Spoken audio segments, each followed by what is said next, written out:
louder. Hope everyone didn't get blown away. I sort of got blown away today. Actually outside for a few minutes. And You're beautiful. So thank you, I appreciate that. A little wind-blown look for the day. I'd like to welcome everyone to our March 16th budget workshop. As I told the county manager, just 109 slides. We will get started. Appreciate those in attendance. We do have a couple that have called and said they are on the way. And we will start off with an agenda overview from our county manager. Thank you. Thank you, Mr. Chair, and good morning, Commissioner, staff, and guests. At this morning's budget workshop, we'll have some follow-up on questions that were asked at the winter work session that we held last month. Our budget director is going to give an update on the FY26 budget. We'll have a preview of our fiscal year 27 budget as we're a little less than 2 months away of presenting a recommended budget. Our grants administrator, Bailey Arnold, will give a high-level overview of community grants, what we've received, and what was requested. A capital update from our Deputy Budget Director, Kim Bussey. Thank you to those of you who went on the facilities tour with us. Hopefully that will help to shape our conversation today.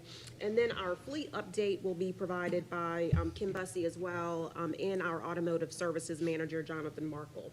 So we do have a packed agenda, but we will finish on time, no later than 1 and hopefully sooner.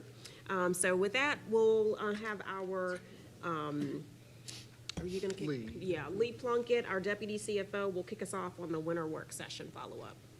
Sure.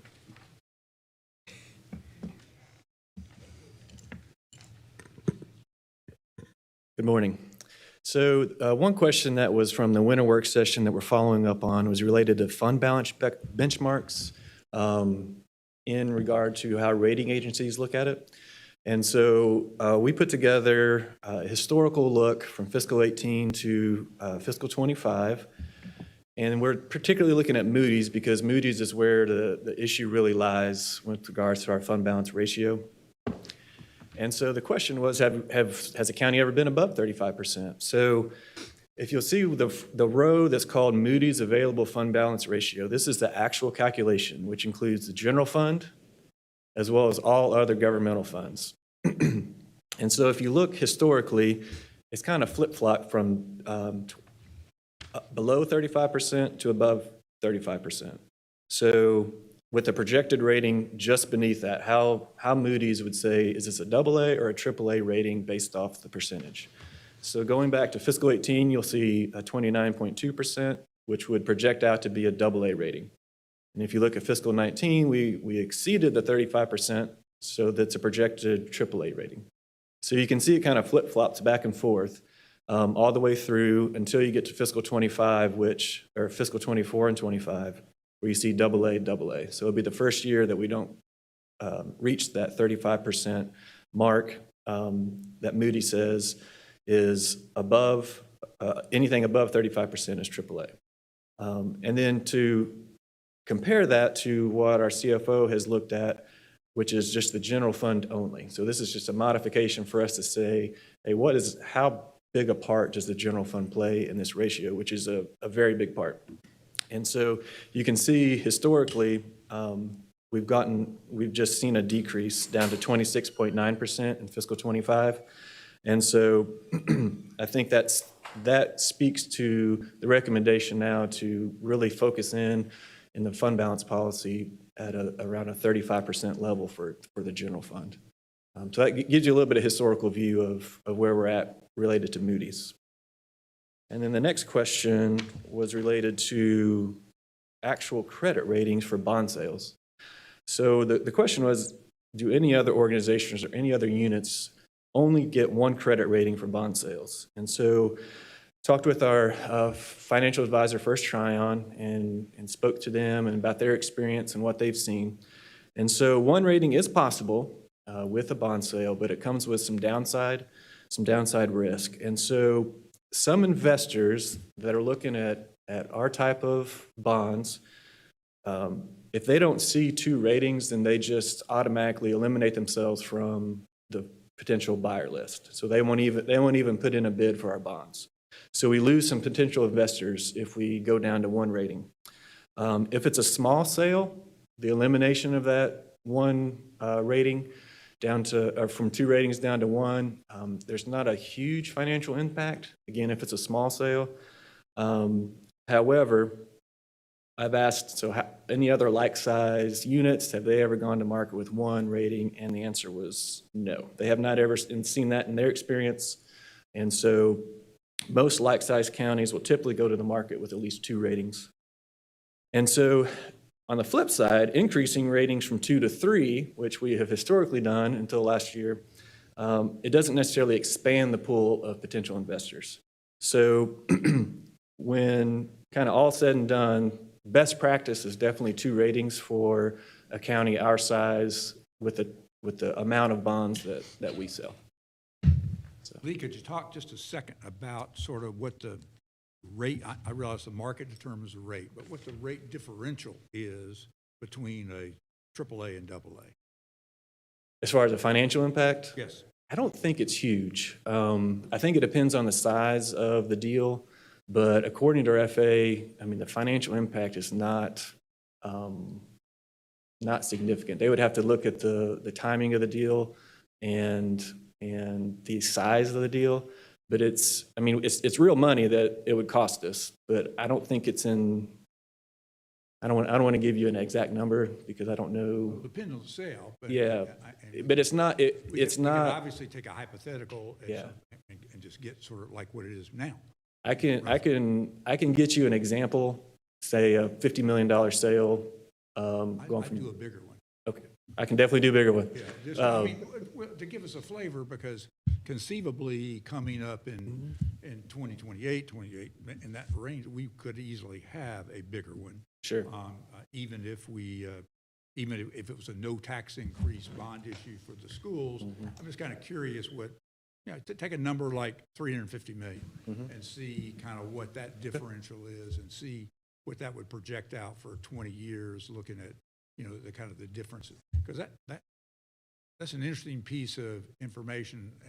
And just a curiosity, one of the things I was thinking about was, I think North Carolina is pretty typical. Really a lot of AAA rated sales. I'm curious if you go to Virginia or you go to Tennessee or you go to, to Florida. I mean, what across the country, what is sort of typical in the ratings?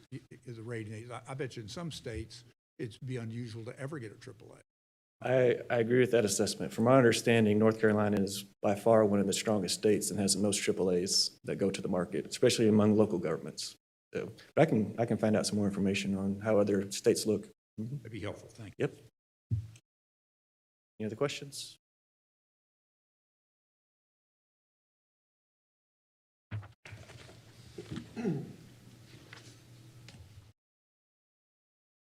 Thanks, Lee. So at the winter work, a decrease, and that was, after COVID hit in March of 2020. So you could see a decrease there, but then, and then you could see again in FY22 and FY26, those were reval years. So you can see the increase there.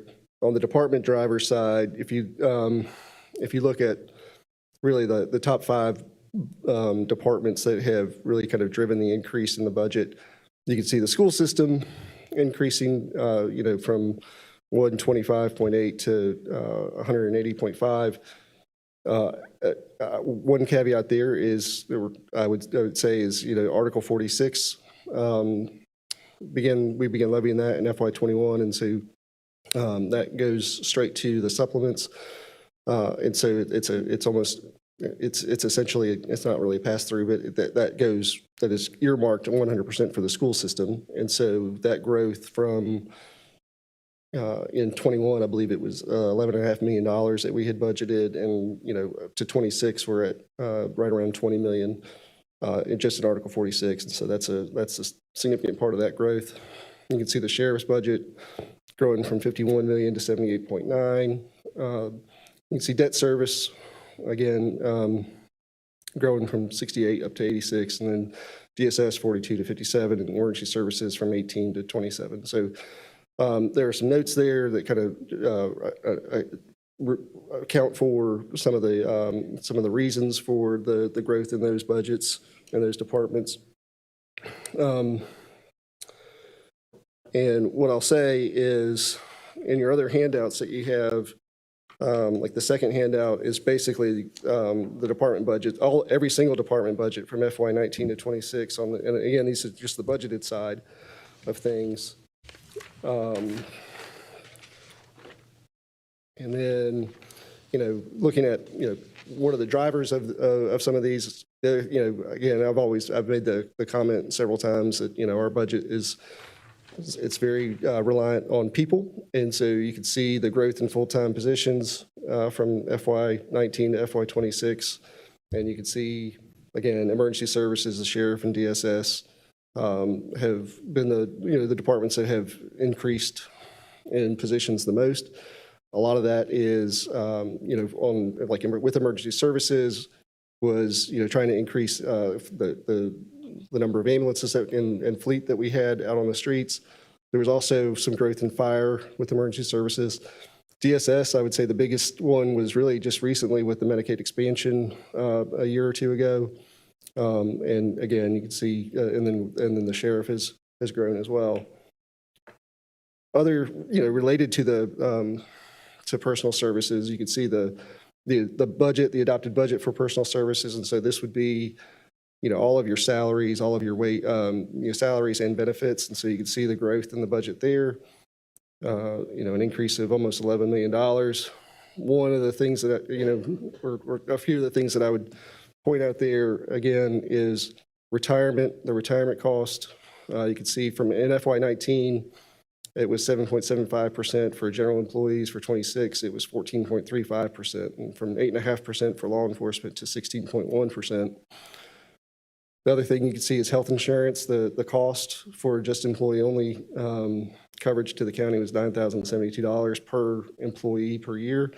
It's up to $11,200. And so again, if you extrapolate that out by the number of full-time employees, you get to again, you really get into some real money. The other stuff you'll see at the very bottom there are just what we've budgeted for comp and class adjustments and performance adjustments, and what the range has been, what the average increase has been. And so, again, those are drivers. One of the next handouts that you have, it's not on your slide, but there is a total number of budgeted full-time positions by department. So again, you can see where that growth has been. Other slides or other handouts that you have are just the net county dollar cost per department. And so that's where we just take expenditures and we subtract out revenues, and by department, you can see what the net county dollar cost has and what that impact has been from 19 to 26. And then the very last two larger handouts are basically just an expenditure by object countywide. So you can see what was budgeted, and then the next handout is actual expenditures. Again, object by object countywide. It doesn't go into the department by department, but if you'd like to, if as you go through this later on, if you want to dive into what the where the big increases were, we'll be happy to we'd be happy to provide that information as well. But that's really just kind of just an illustration of what's really driven the increase from 19 to 26. And that was really just kind of our follow-up on the winter work session items. I think there was also something about, I think one of the other issues or one of the other questions from the winter work session had to do with a list of projects in the capital, and Kimberly's going to go over that later on today. She's got a handout for that, I believe. But other than that, if there's no questions, I'll just go into where we are on a FY 26, our year-end estimate. And just to kick off, this is a little bit different look at how our what our FY '26 budget would look like. And so again, the adopted budget was $591,011,518. You can see on the total expenditure line. Revenues were 581.3, meaning we had an appropriation of $9.7 million of fund balance. And again, most of that fund balance that we had appropriated in the '26 adopted budget was related to debt service, some debt leveling funds. We've amended the budget several times throughout the year, and so the actual amended budget right now is $614 million, a little over $614 million. Revenues have gone up to 586.5, plus $27.5 million of fund balance.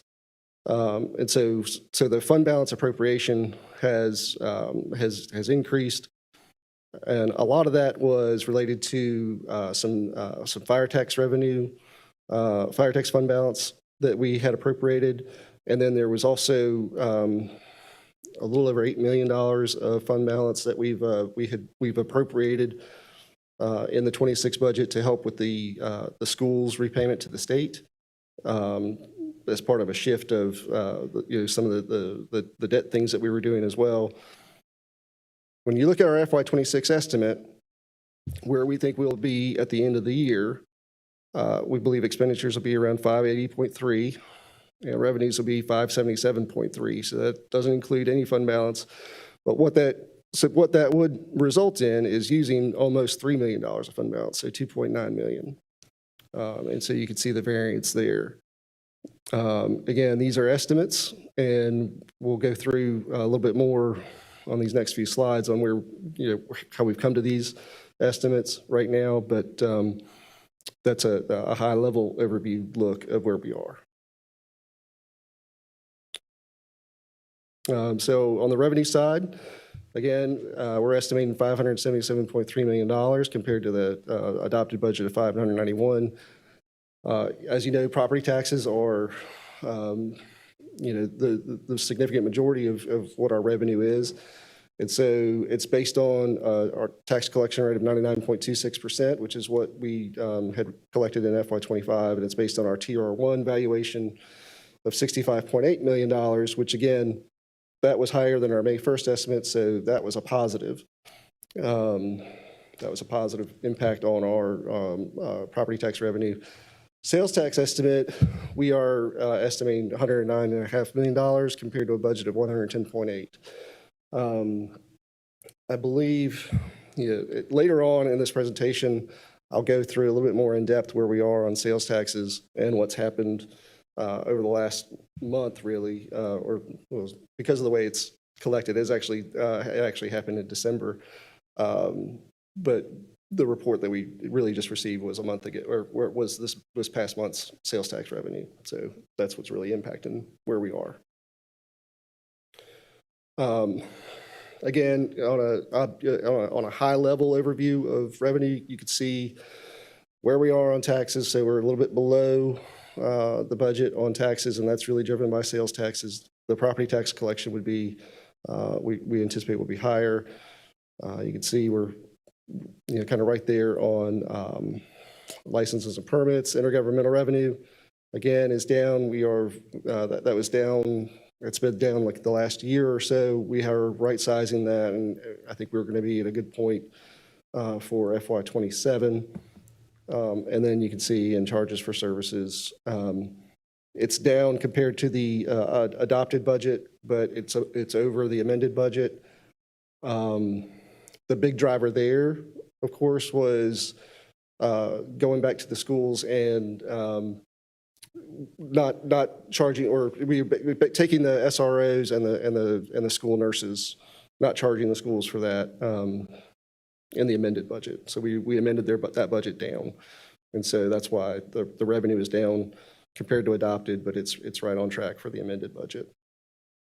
And you can see again, just line by line, where we are doing fairly well, except for the intergovernmental revenue.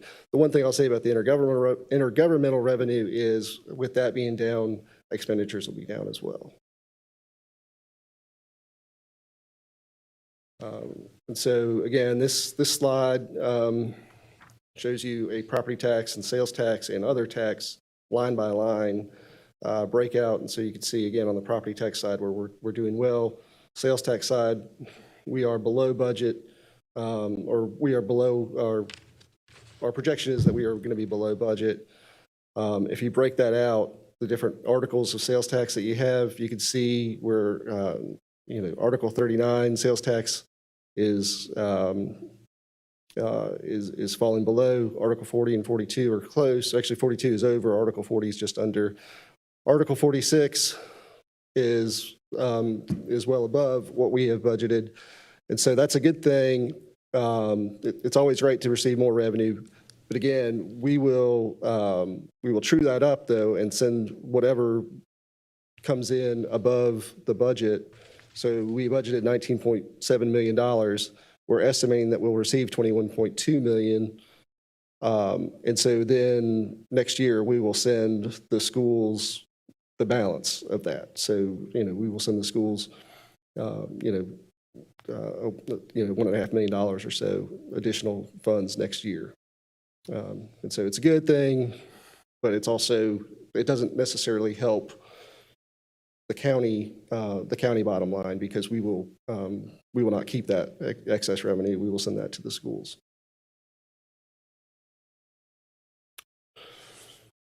When you look at expenditures, here's a line by, or if not line by line, but kind of a high level look at where we are on expenditures. And so you can see the personal services side is, again, it's a huge part of our budget. And we are projected to be around 94%. You've got professional technical services. It'll be, very close to spending where we're at there. Payments to other agencies, again, that's largely driven by payments to the schools. Debt service, you can see, is what it is. And so you can see where we think we'll be, and that's where we're, the 94.5% of the amended budget is what we'll end up spending, $580.3 million. And we're happy to go through these different lines. On a department by department look, here's where we are, based on where we think we'll be. And so again, expenditures, we're very close to that on debt service. Animal shelter will be below. Emergency management is really just a payment to the city, and so we think we'll be right there. You can see we are estimating the sheriff's office will be over budget right now. We're still working on that. We'll talk about that a little bit more.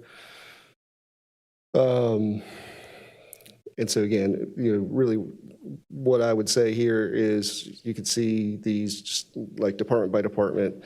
Most departments are, below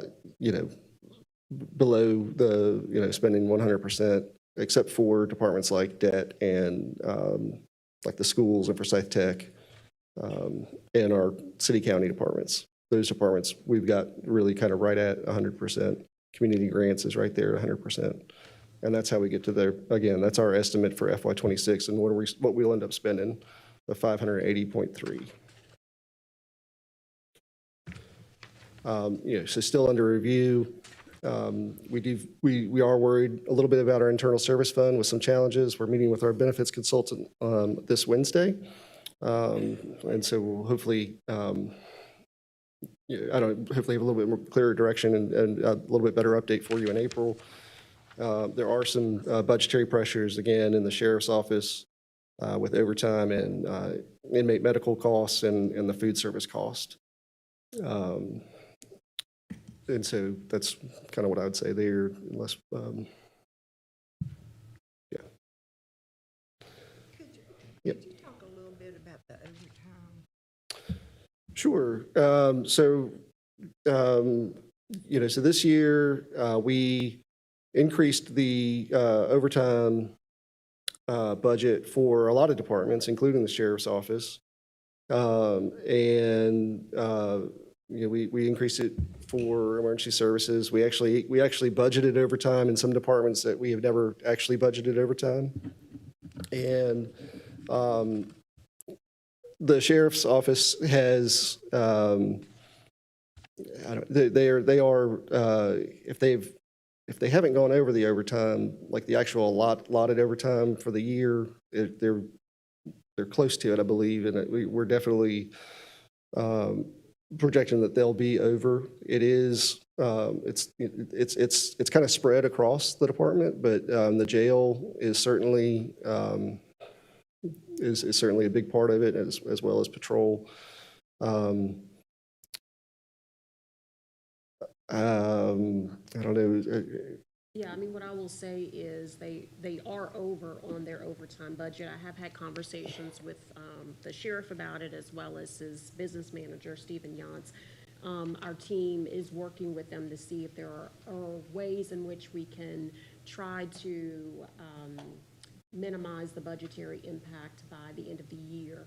The sheriff was planning to be here today to speak, but due to the homegoing service of Deputy Mitchell, he will come in April just to share kind of from his perspective what some of the challenges are as it relates to overtime. The inmate medical and food service, those are unavoidable costs. It has to do with offsite hospitalization and then the increase of their average daily population on food service. And so you will see an agenda item coming up from the sheriff's office requesting a budget amendment of about $800,000 just for inmate medical and food service.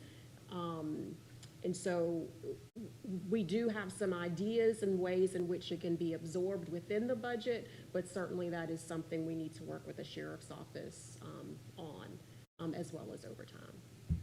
How does the overtime part, is there a relationship between vacancies like unspent salary dollars in patrol and unspent salary dollars in detention? Yeah, so we've looked at kind of what the overtime number is, and they are over on overtime, and then also with their vacancies, and tried to match that up. And so they are projecting to still be a little over, even with the vacancy amount that is that we are looking at in terms of the calculation. But there was a reduction in staff. There was a reduction in staffing. Numbers, actual numbers. So their vacancy rate is better than it's been in a long time. So they've had a lower vacancy, which you would, and I will say their overtime prior to previous years, while they're over, they're trying to get a better handle on it kind of as this part of the year. I will say they're, earlier in the year, there were, I think, some decisions made that impact their overall overtime number, but their vacancies are down. So I'd like to share a meeting that Commissioner Wisenhut and I attended at the North Carolina Association of County Commissioners on Friday, March the 6th. And they reminded us that we are responsible for the sheriff's budget, and he is responsible for the safety and security of this community. So we're just going to have to figure it out relative to his budget and be fair to him in terms of what his needs are for the sheriff's department. We're just going to have to figure that out. It's really, I mean, it's a board decision. On the I'm management talking to the board. side, Yes. I'm responsible for making sure we stay within a budget. I have a statutory responsibility for that. If the board wants to amend the budget, then we would have to find dollars to do that. And the only place, if it's not absorbed within the budget, would be fund balance. I'm sharing that with my colleagues on this board. Thank you. And the key is understanding that differential between what is the perceived need, and so how do you evaluate that? And the only way I think you can evaluate it is look at other communities and take a look at various metrics of dollars per, unincorporated areas, of population. I mean, there needs to be some kind of, what are the benchmarks to compare those kind of, we could all certainly in our own minds speculate that our safety issues are no different than Charlotte or Guilford's or Wake. I mean, they're not a particular condition that makes it worse. So I think it's trying to understand that, and particularly when you look at the sheriff's budget has grown by 52% over the last 8 or 9 years, larger than any other department. And there are a number of things that we know are pretty high dollar items. Real-time issues, drone issues. I mean, begin to isolate some of those out. You know, those are big. And so it's trying to decide what is that proper balance. And in my mind, it can't just be, you know, one person's sheriff's perception of this. It has to be based on some kind of metrics as we compare to what makes sort of sense. I mean, we've started a little bit of benchmarking, and can certainly, and Kimberly Bussey in our budget office has been doing a lot of work on this. You know, we did a quick analysis, and I don't have it in front of me, of like what percentage of our budget do we give to the sheriff's office versus like other counties, and we give more. But what we have to do is dig deeper into, like, is it really apples to apples? Are all of them doing SROs? Are all of them, you know, like those kinds of things? And so we need a little bit more time to really dive into that. The other part I will say is it's hard to fully analyze it because a portion of that is related to staff, for example, with inmate medical offsite. When they're offsite at the hospital, you do have to have staff that's at the hospital sitting with them. And so again, that's kind of an unavoidable cost. Some of it can be probably scheduling, but some of that's unavoidable. And so there's a lot of complexity within the sheriff's office budget that is just hard to decipher what's avoidable versus unavoidable type of things. But we are working closely with their team to try to figure out how we can collaboratively get to a good space. And a part of the tough issues on apples to apples with Charlotte, for example, is you have a Metro Police. And I actually think Wake may have that too, or at least they move towards it. I'm not sure, but, and that's one of those items that may be worth just analyzing more and studying that whole issue. Because we are clearly having more patrolling of our deputies in the city. And with that presence, responsibilities between Salem PD and how the sheriff's office works, obviously the sheriff has jurisdiction everywhere in the county. But then you have to decide who's responsible for what. And I've heard a presentation on the Charlotte case, actually when they did it back in the 90s. I think just understanding that, it would be helpful. We're working on it. So you're somewhere on a shelf. Done a study on that. On the Metro.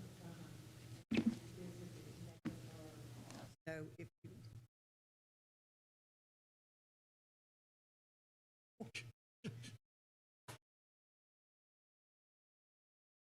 I think I know the closet, so. All right, just so as a preview, again, a whole high-level preview for FY 27. As you know, again, property sales tax, 75% of our total revenue. On March 1st, we received our first estimate of what the tax base will be, which is $66,103,601,283, which is an increase of $386 million over the May 1st estimate, which is, again, what we used for the FY26 adopted budget.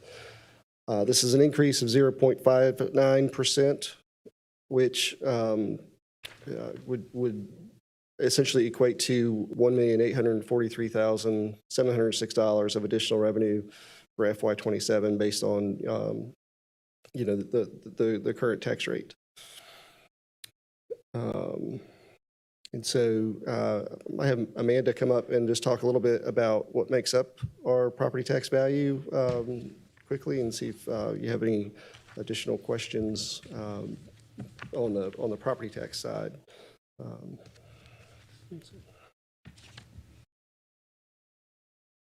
Good morning. Thank y'all for having me up here this morning. So before we get too far into the property tax value, I wanted to kind of talk about what makes up the property tax value, because most folks just think it's just real property. But there's 4 components. You have the real property, which is your house, the land, that sort of thing. You have your personal property, which is your unlicensed vehicles, your aircraft, your boats, those types of items. Your public service, which are our public utilities, that's our Duke Energy, our railroads. And then we have our DMV, which are registered motor vehicles, which comes from the state of North Carolina. All right. I wanted to highlight some of the percent change in these different property types throughout the years. So you'll see we have all 4 different types here. For fiscal year 26, the greatest percent change was real property. That was our reappraisal years. And you'll also see for fiscal year 21, we kind of had a significant increase in there.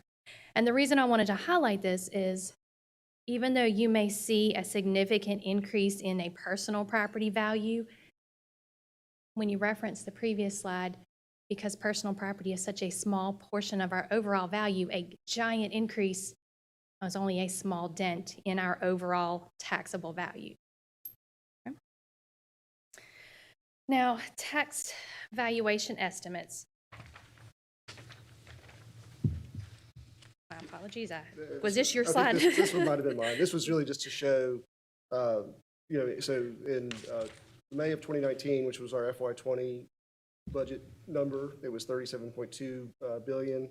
And so you can see the increase. And so again, in 21, you see a little bit of a sharper increase. That was a reval year. And then, it goes to 46 billion, and then 65 billion last year. And then the March 1st number is the current number that Amanda's referencing.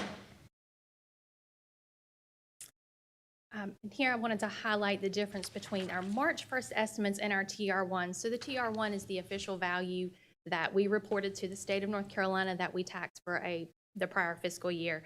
So we have varying numbers here, but you'll notice that specifically I wanted to highlight fiscal year 26, the orange section, that is our March estimate, and then the blue is the difference between our March 1st estimate and what was officially reported in our TR1. So we were approximately, from our March 1st estimate, a 98.09% difference between that and our TR1. So I do have our fiscal year 27 estimate on there, which is the roughly 6.3 billion, or excuse me, 630 billion. So I'm hopeful that our May 1st estimate, our April 1st estimate will be much higher than our March 1st estimate. But once we get some permits worked, I'll be able to give you more information once we get closer to the end of the month. Thank you. Thank you. Thank you. Any questions for me? Okay. So again, this was to, again, just highlight the tax base growth and what that means. And so 1 penny in FY26 was equal to $6,526,995 in FY27 based on the March estimate, and the slightly lower collection rate, it is $6,561,000. So still some growth in the per penny, but not very much. Again, the growth in the tax base is an additional $1.8 million based on the current tax rate.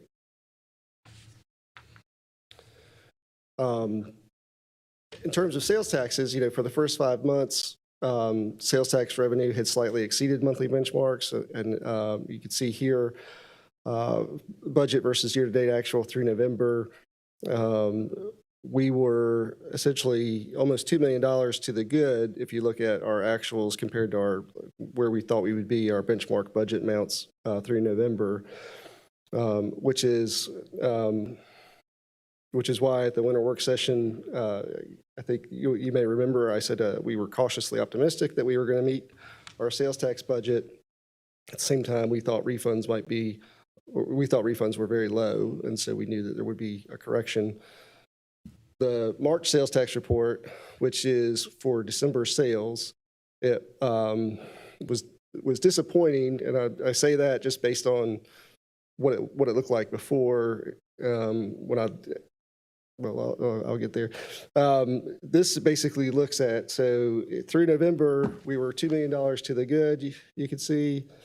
And based on December, we're 670,000 below where we would want to be. December is typically a very, strong collection month with holiday shopping, what have you. And so to go from 2 million to the good to below, to 670,000 below was that was a disappointing piece of it. Again, it was due to significant refund activity. They had been well below average, so a correction was anticipated. This basically shows you through November, we were at 3.2%. So our refunds were 3.2% of our overall gross collections. And you can see where they had been throughout the years. We were really kind of averaged right around, I think, 9.5%. And then, so we went from 3.2% to 8.4%. So it was a very significant refund month. What I'll tell you is what I believe I emailed Chantel as well. We actually, when you look at collections in December, we collected more revenue from, there was more revenue in December of 2025 than we've had ever since I've been tracking it. But refunds, I think it was the second highest refund month that we've ever had since I've been tracking it as well. So it was kind of like, it's a good news, bad news proposition, and that the good news is that the economy is strong based on looking at sales tax collections. And then it was just bad news that it hit us on the refund side as well. That was something that was seen across the state, apparently, for a number of counties, but it really impacted Forsyth County this time. The one thing I will say is now that refunds are more normalized, we may end up, things may end up improving. And again, we'll give you a better update, on April 6th. We'll have a better idea. We'll have one more month of data on April 6th when we have that budget workshop. And then we'll have another month of data right before we present the budget to you. So, but again, it was really the refund issue is what hurt us this time. Looking at department budget requests, what I'll show you here is you've got this is a department by department look at what debt service looks like for the next year, or I'm sorry, what the budget requests look like for next year. And so you have the original budget, the amended budget, what we call the base budget request, and then enhancement request. So the base budget request would be really what departments need to continue operating, not expanding service, but really just kind of continue operating the way they're operating this year. And then you can see enhancement requests and then the total request budget.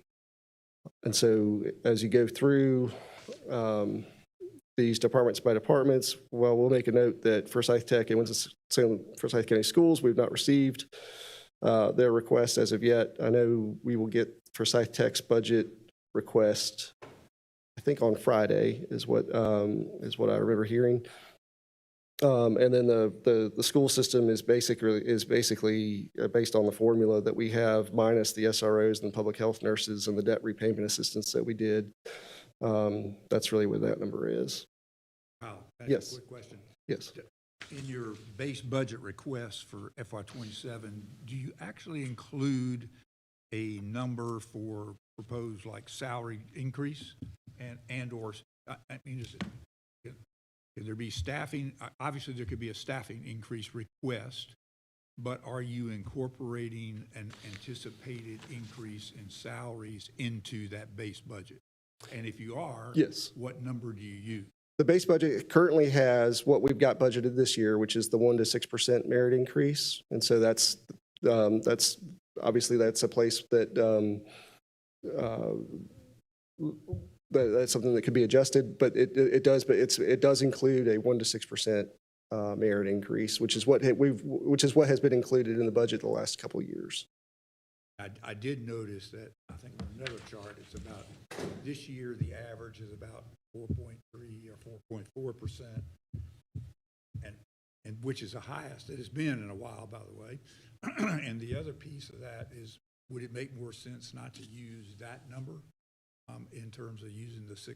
I mean, that's just built base budget cushion. That's, I mean, the 4 point, whatever it is, 3% would have been bigger than most years. Mhm. We could certainly, we'll run those numbers. We could certainly add that. We could do that.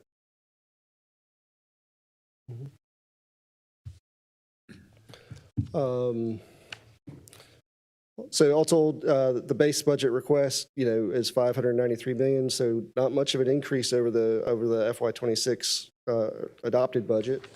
There are, again, and then if you were to include all the enhancements, gets you up to $616.7 million, which, again, those enhancements would include, a lot of, well, not a lot, but there are some position requests across different departments. There are some service level increases across departments.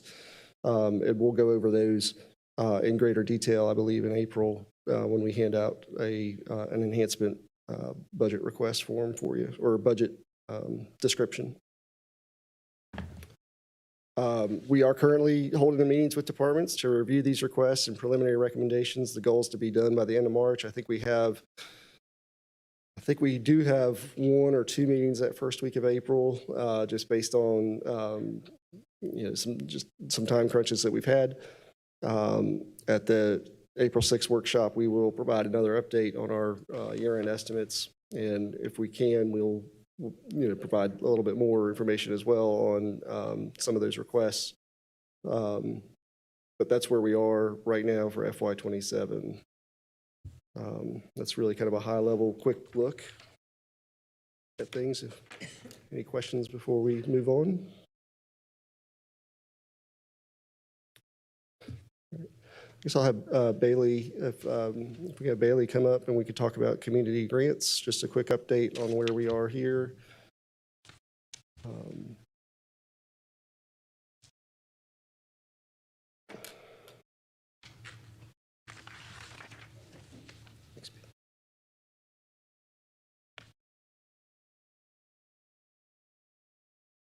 Yeah, all right. Oh, I can hand those out. Let me hand them out.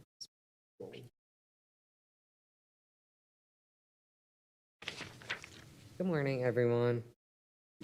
So I'll be doing a high-level overview of the community grants application cycle that we recently had. To start, this is just a reminder of the board priorities that are set out for community grants. That would be cultural, economic opportunity, education, health, and safety.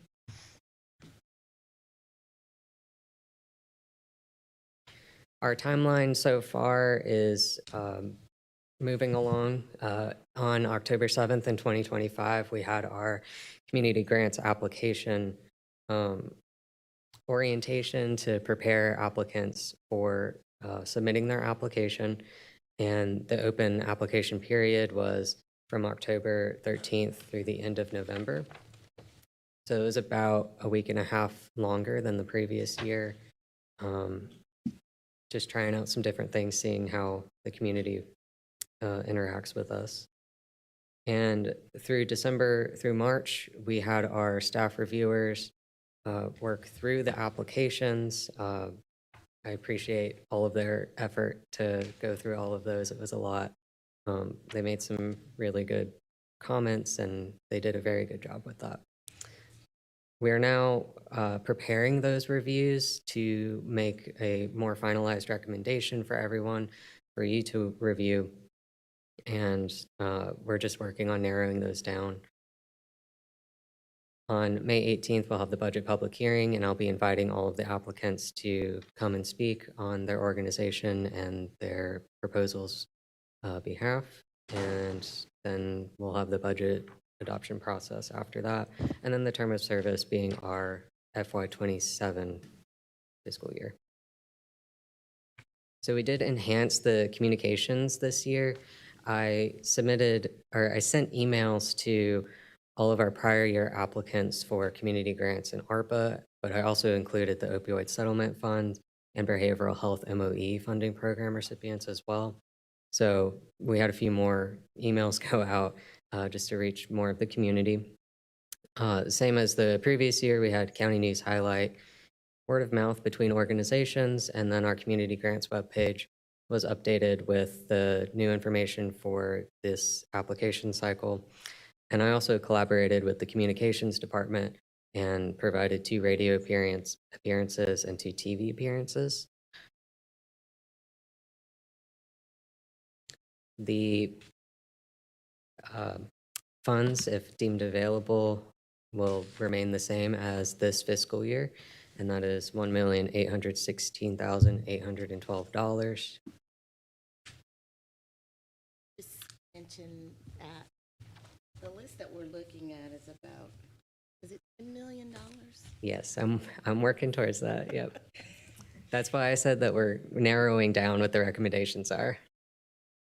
In all fairness to the commissioners, could you please share with the individuals, the applicants, that this is all that we have? Yes. I need to be able to, you to stress that to them, that this is all. Yes. And looking at the numbers here, I don't know how that's gonna happen.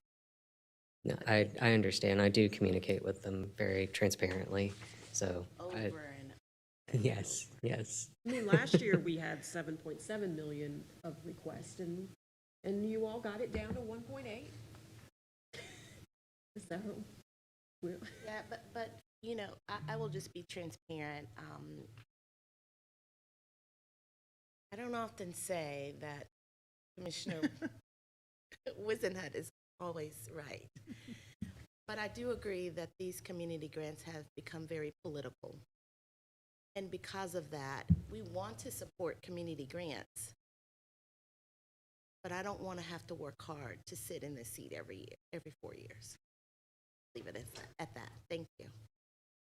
I just want to make sure I'm reading the graphics correctly. Each organization, you have a total received budget year. Yes. In the third column from the right. Okay. And their request this year following the pink. Yes, that is correct. we And just for wanted you context, to that be is able the- to see like all of the funding sources Yes. the organizations are receiving outside of just community grants. Hey, Bailey, can I ask a question?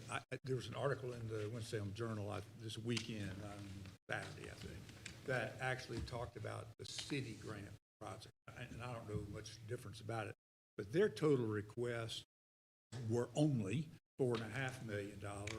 I'm a little surprised that ours is really 2.5 times that. I would love to see that article and see what program that is, because they do have several programs like we do. Could be, they may have more than one. I program, saw but it too. I Their think the numbers word were was low. community grants, 4.5 million, and then it went through, I think in the article, I think it actually listed. It listed the agencies organizations. and some of the amounts that they were requesting, some of the larger ones. Yeah, I think it was Saturday. Okay. I'll look into that and see what the difference is or the similarities. So just as an overview of the applications, we received 117 this year. And as we've discussed, 10.1 million in requested funds. Going through my notes. We did have 64 applications that were incomplete and not submitted, but 53 of those had only completed 0 or 1 steps. So they probably were not intending to apply. And we're probably just looking at the application to see what was available, or if they could complete it. As a comparison to this current fiscal year, that is an increase of 40 applications and an increase of $2.3 million.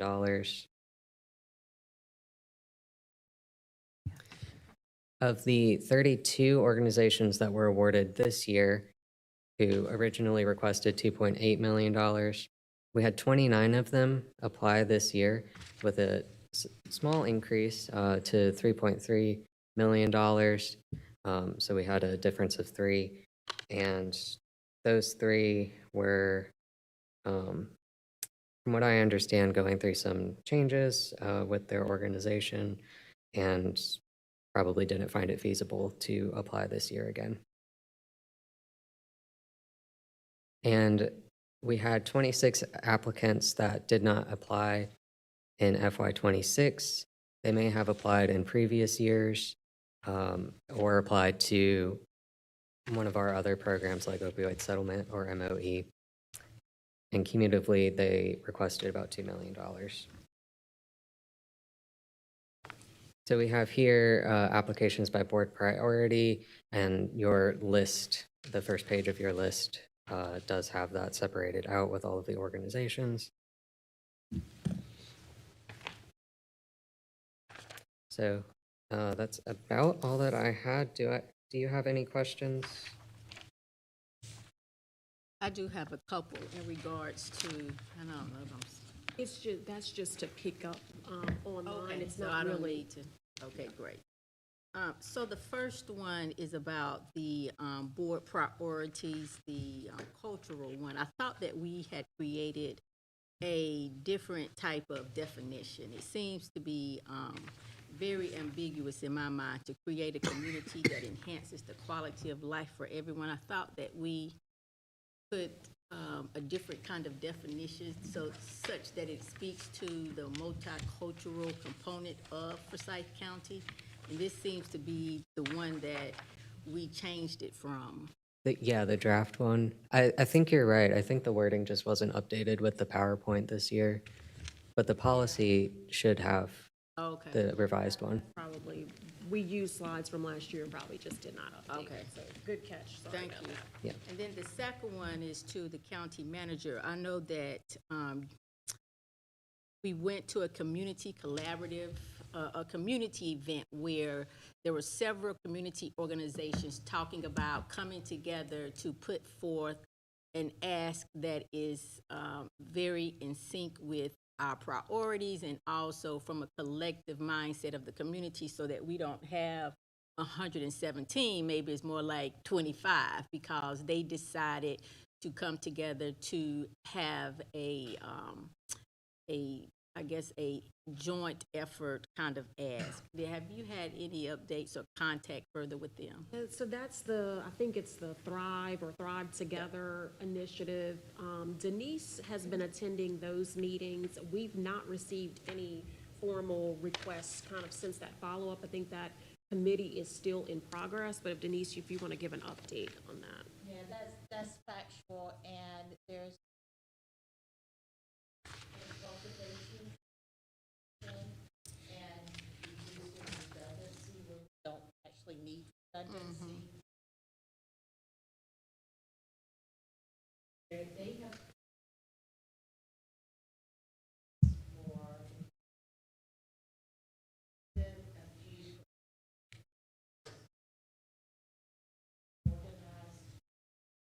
they chose or now are in the fundraising support. As we do, they'll be meeting with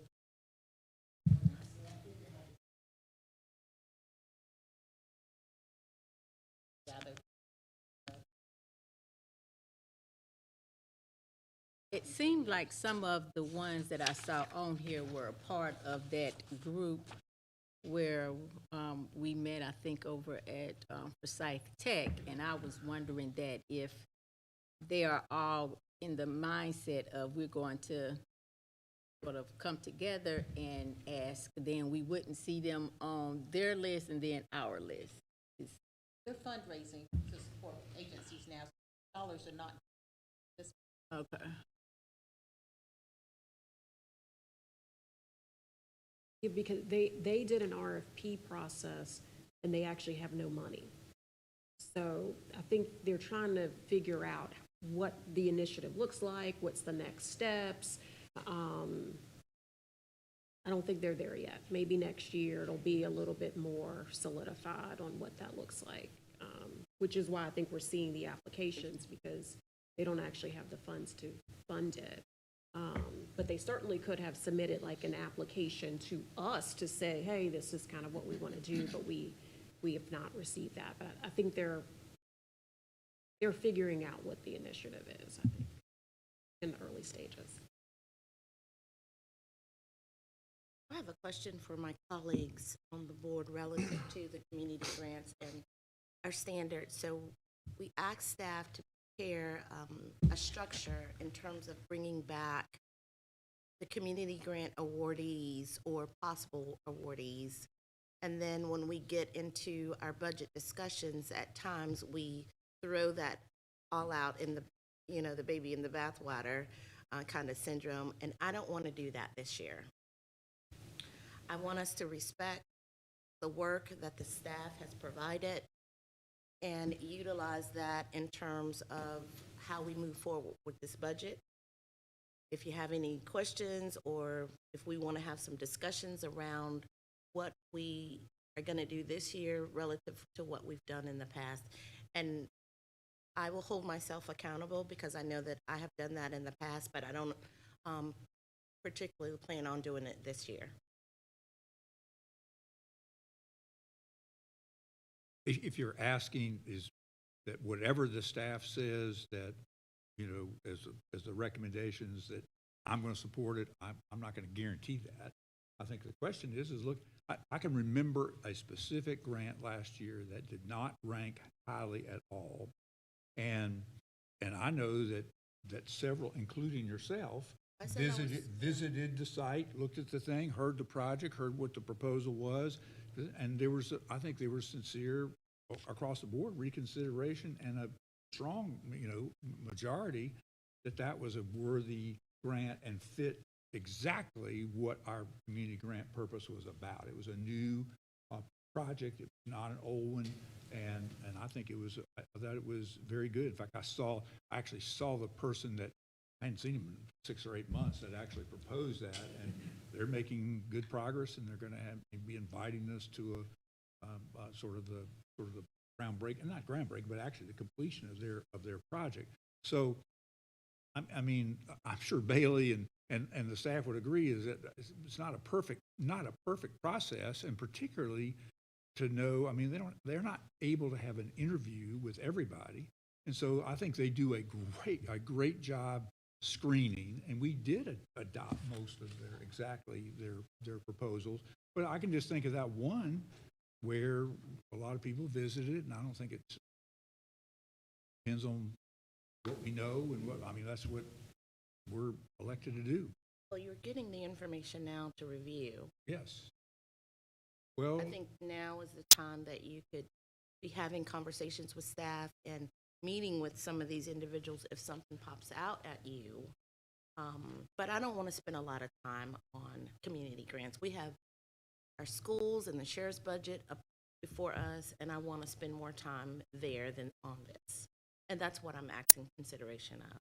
we're talking, I think we calculated last year, it's like 0.4% of our budget. I mean, it's like not a lot. And I agree with you from a commitment of time, it does not merit that. But until, until staff goes through and does their yeoman's job of sorting through $10 million worth of proposals and come up with a set of recommendations to fit roughly 1.8 million, then I appreciate them doing that and really don't want to get involved until they've done that and see kind of where they are. And then that kind of becomes the starting point for any further discussion. But I thought last year was the best that this project has gone. And I think we have the wherewithal, because of our COVID grant experience, to actually do a good job both in screening, good job in monitoring, and a good way of knowing we ought to be, at the end of the year, be able to talk about the progress of our 1.8 million and see what it did in this community.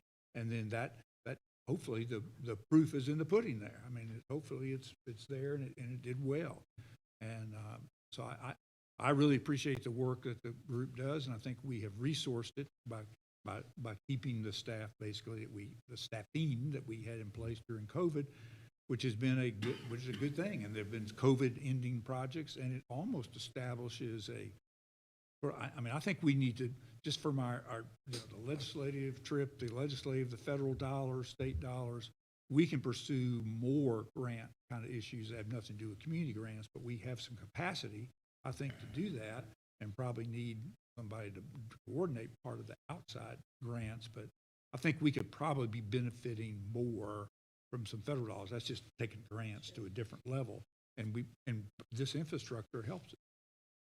I would like to expound upon Commissioner McDaniel's point. I do agree that trying to create a very standardized approach that that staff sort of sets with commissioners as it relates to how they evaluate, and so a rubric of such that we can all agree upon that gives us, a score or ranking of and why, I think would be very beneficial for me. I do agree that this process has gotten maybe a little better, but I still do think that it's more political than it should be, and that could be by perception or reality. But I agree that it is more political than it is some standard, and I think that it is what it is by way of, at the end of the day, as commissioners, we have obviously the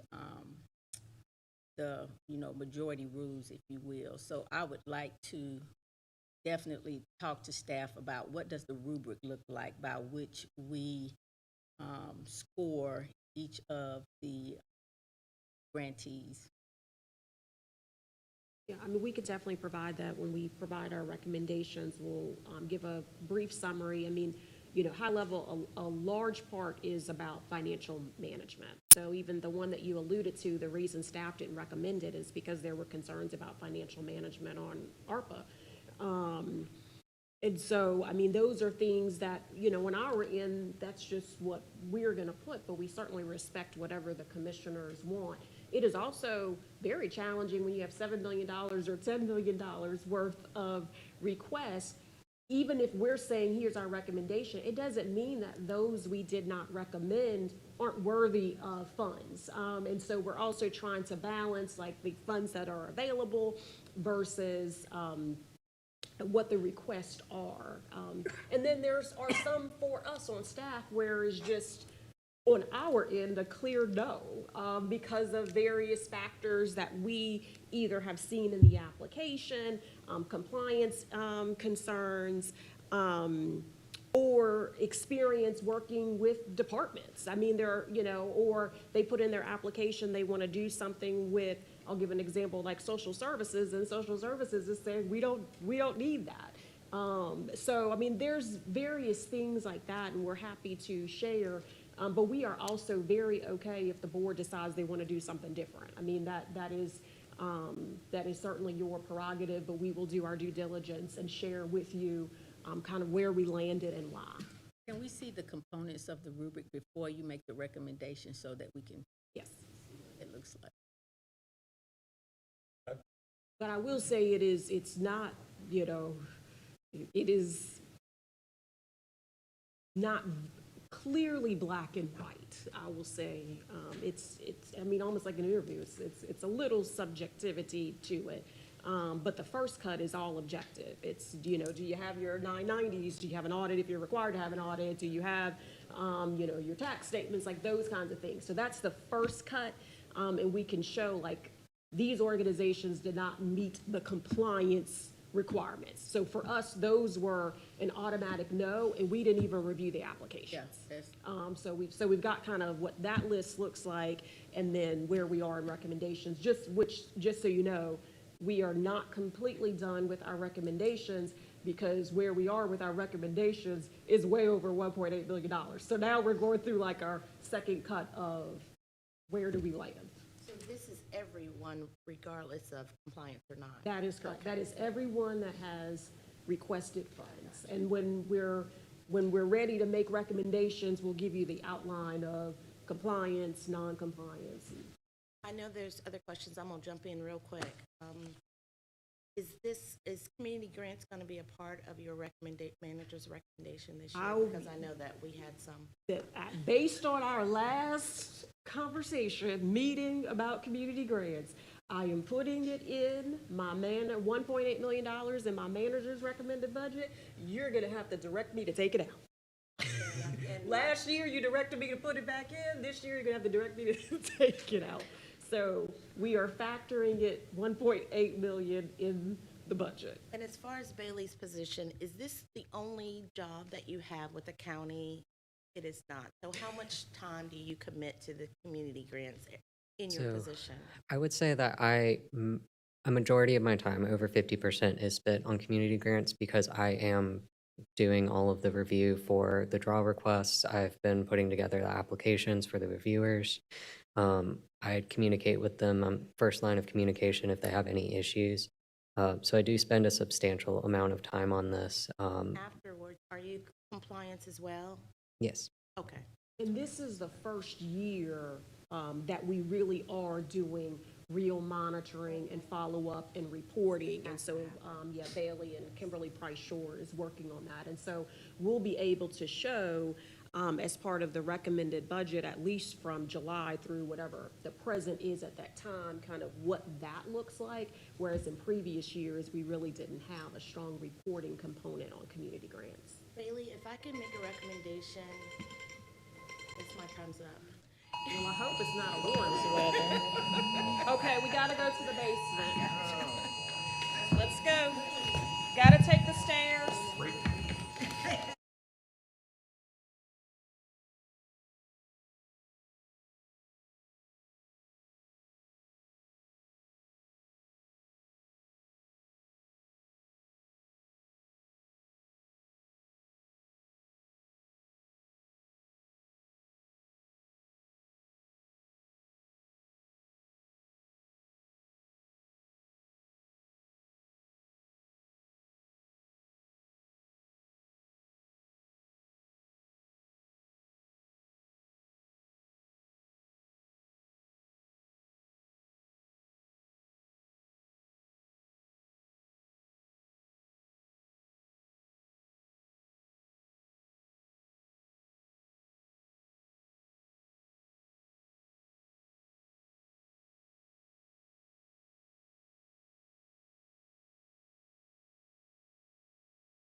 We got some extra. Bailey, we were finished with We're, grants, we're yes? good. No. Are we- I don't have a question, I just have a comment in response to Commissioner McDaniel's inquiry.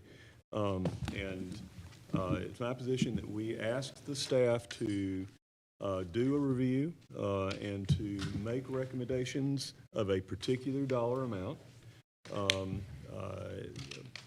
using the factors that we laid out. And I'm fine with the fact that we do have a staff member, much of whose time is being put into going over it, because I think that we need, as a body, to be spending most of our time on most of our budget. All these discretionary budget decisions are inherently political, so that reality doesn't particularly trouble me in this context. But you will at least be producing a recommended package that takes into account the multiple factors we asked for and screens out the organizations with no or a bad track record on effectiveness and fiscal accountability. And my intention is to treat the staff's recommendations as a starting point and a default.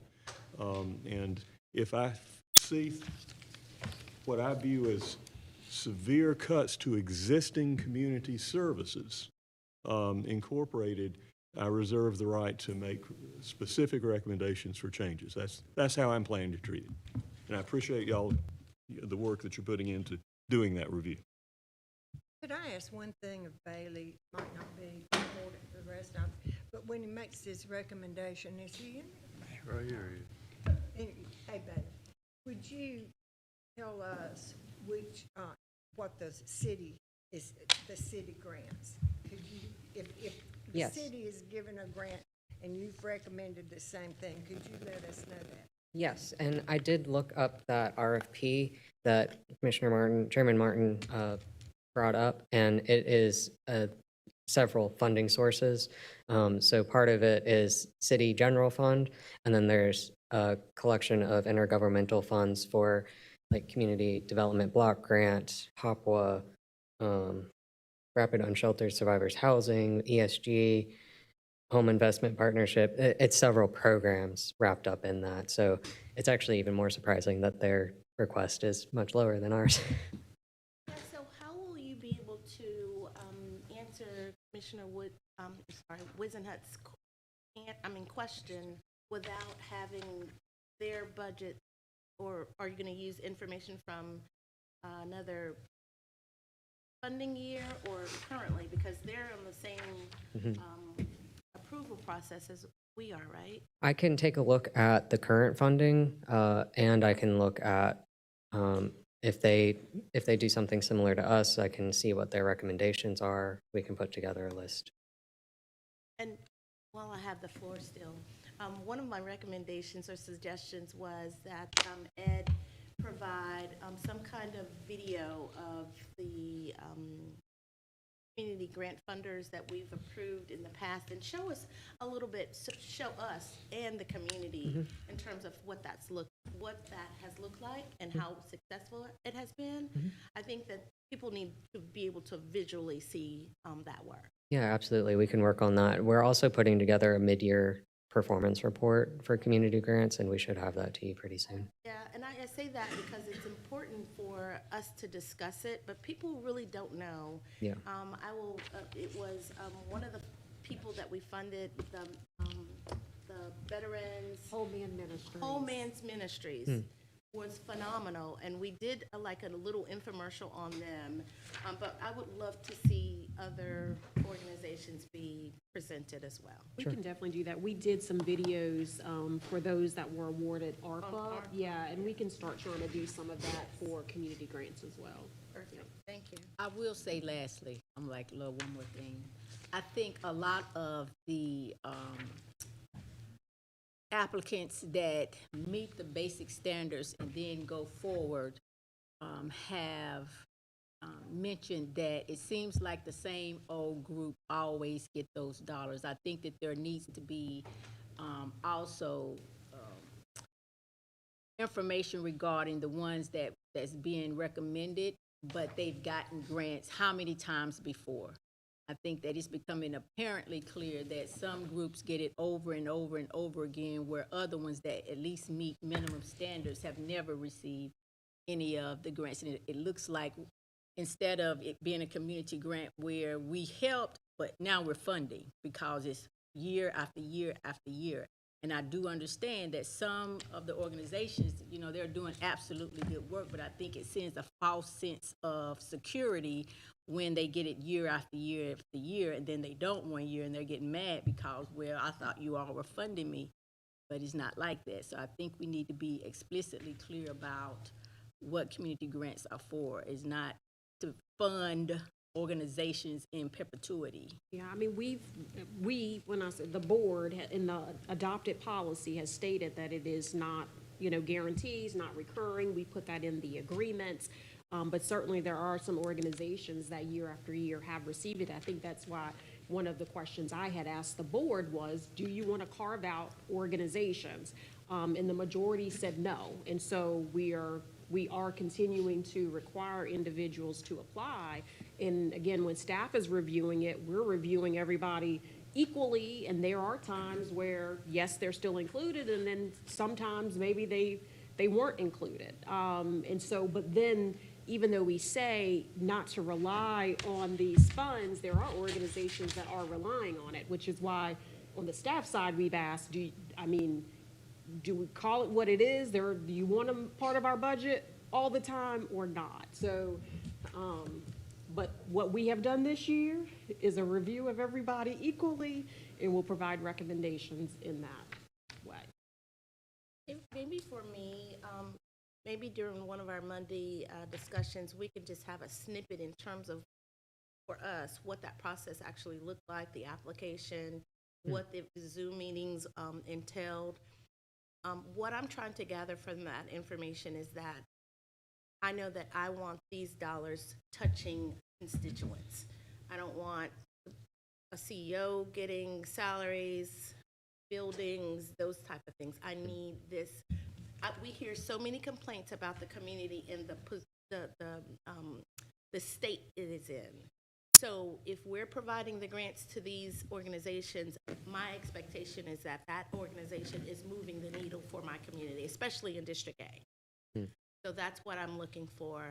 I would like to see in terms of, you know, Commissioner Woodbury talked about a rubric. I think visually for me, I'd like to see that. Okay. Thank you. Any other questions about community grant? Anything else you'd like to say, Babe? No, thank you. I appreciate all of your questions.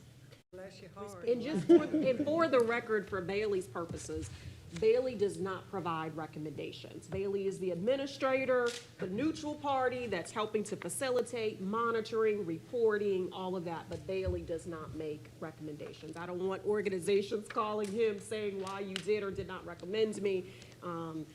Other staff committees are doing that, but Bailey works hard on the compliance piece of monitoring and reporting. Do they get an email? Do they get an email relative to the denial Yes. or a letter? I send everybody a specific decision email, like specifically for their organization. And because I am so entrenched in all of the applications anyway, I can always answer their questions about why and Okay, fair yeah. enough. Thank you. Right. Thank We you. are ready to move on to the capital improvement plan. We were doing really good on time. Good morning, Commissioners.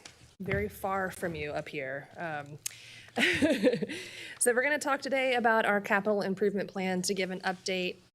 However, today I would like to focus in on funding considerations of the plan more. We've talked to you both this year and last year about specific project needs, especially with the county. We've showed you some pictures, and as the county manager mentioned, several of you have gone on a tour of county facilities to take a look at some of these needs and some of the things that we're dealing with and why we're asking for this level of funding.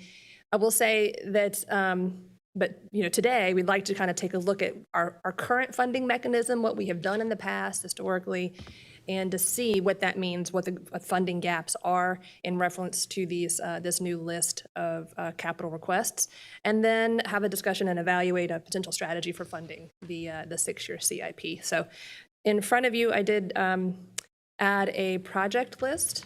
This is a reminder at the current funding requests, or rather the current project requests that we're dealing with is a total of $361 million. And in front of you is a list of those specific projects by location. I know since we did this tour around the county, that might be an easier way for you to look at some of these projects and to see what's what.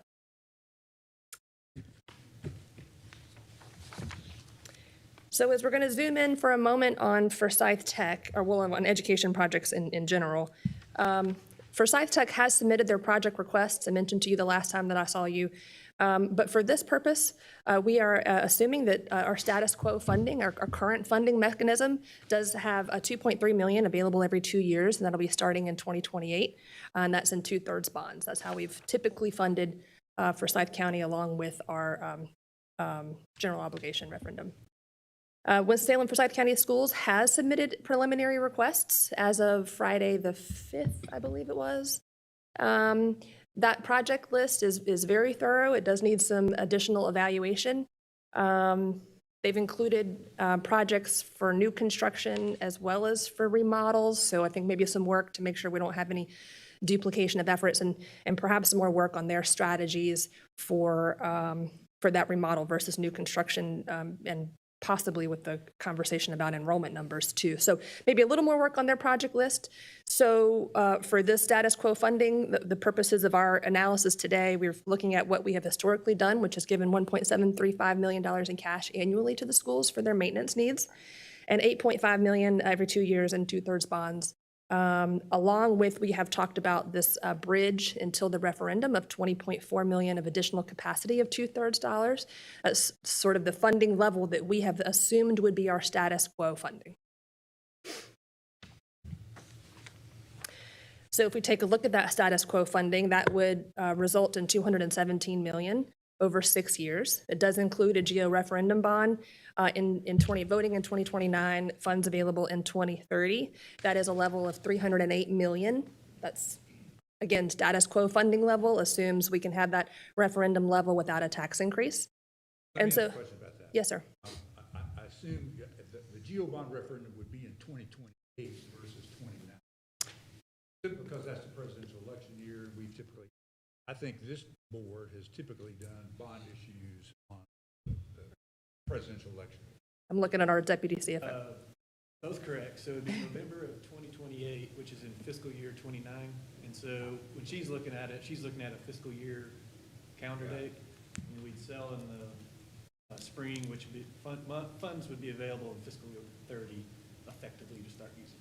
And but and the $77 million for Forsyth Tech, which is listed under the 2030 column for them. Well, we actually got that in a reserve since we're still feeling up what the school's requests, specific requests are going to be. We've put that GEO bond in a reserve instead of in Forsyth Tech or with the schools have got it in reserve. That $77 million is the first of 4 tranches of your $308 million GEO bond referendum.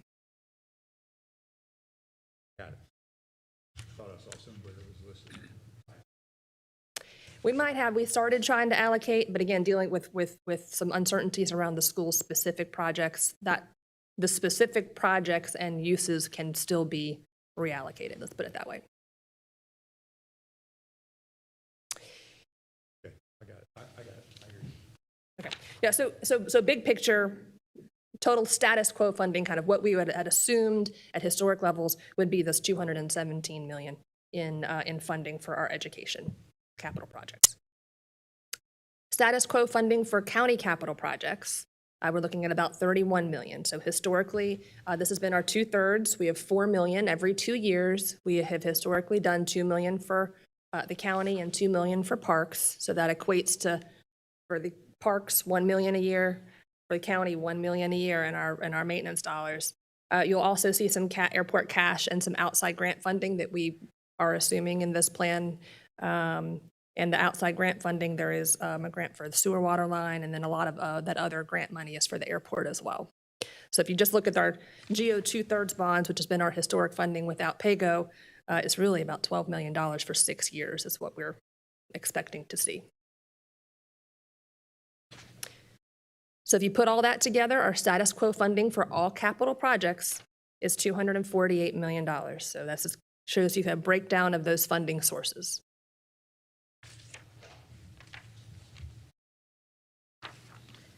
If we take a look at those funding sources by purpose, you'll see that it allocates generally $217 million for education and $31 million for county. And if we layer that status quo funding mechanisms with our current needs, the project lists that you have in front of you, that means a balance or a deficit of $113 million. So status quo funding mechanism does not cover that project list that you see in front of you. So with that information, we've worked with Deputy CFO Lee Plunkett and done some work on an analysis to say, okay, well, this is our current project level that we're looking at, this $361 million. What would it take to fund it? So funding the gap, we know right off the bat that there is a funding gap of $103 million at this level of $360 million worth of projects. So our current plan does not fund the full project needs. And we're going to use that $361 million level for our analysis here, although we know that the school's projects still need evaluation.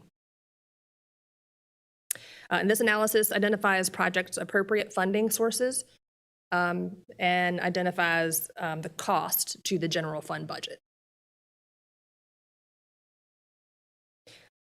So this is a snapshot of the project to solve. Again, we talked about those funding sources at the top. So the revenues at $248 million, the projects by purpose at $361. At the bottom, you see that deficit of $113 million.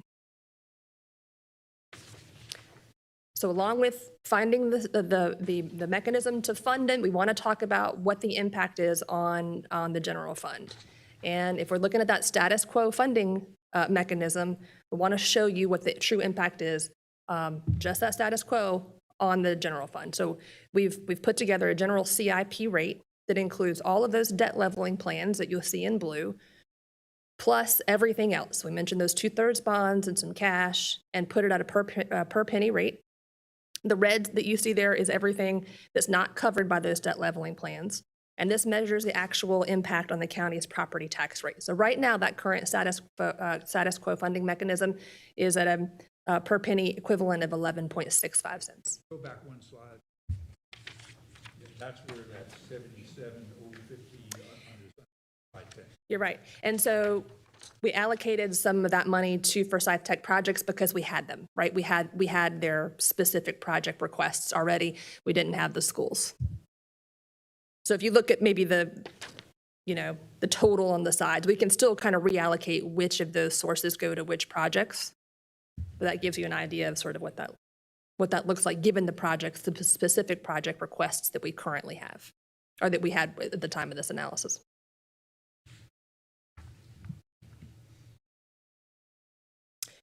So back to our general CIP rate, the yellow line that you see there is measures that cumulative project funding deficit. So that shows you we're up at that $113 million by the end of the 6 years is not covered.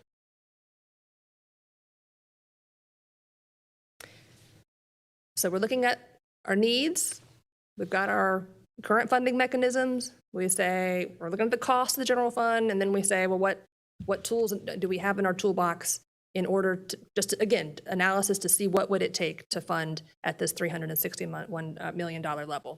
And so the tools that we evaluated were our general obligation bonds, and that is your 2/3 bonds that do not require voter approval, and then our referendum that does. This does not require collateral, and it's the cheapest debt financing structure.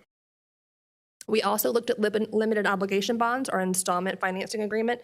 Also, no voter approval required for this type of financing. It does require collateral. And then, of course, cash. A lot of these, this is the most flexible option and is ideal for shorter use projects. I know on our tour, we went to visit several maybe smaller HVAC projects. Some of those more, the smaller boilers, chillers, 30,000 here, 100,000 there. This might be a good solution for some of those smaller, shorter term uses. and then grants and outside funding. I'm going to ask Lee to come up and go through the comparison status quo and the modeling that he did for us.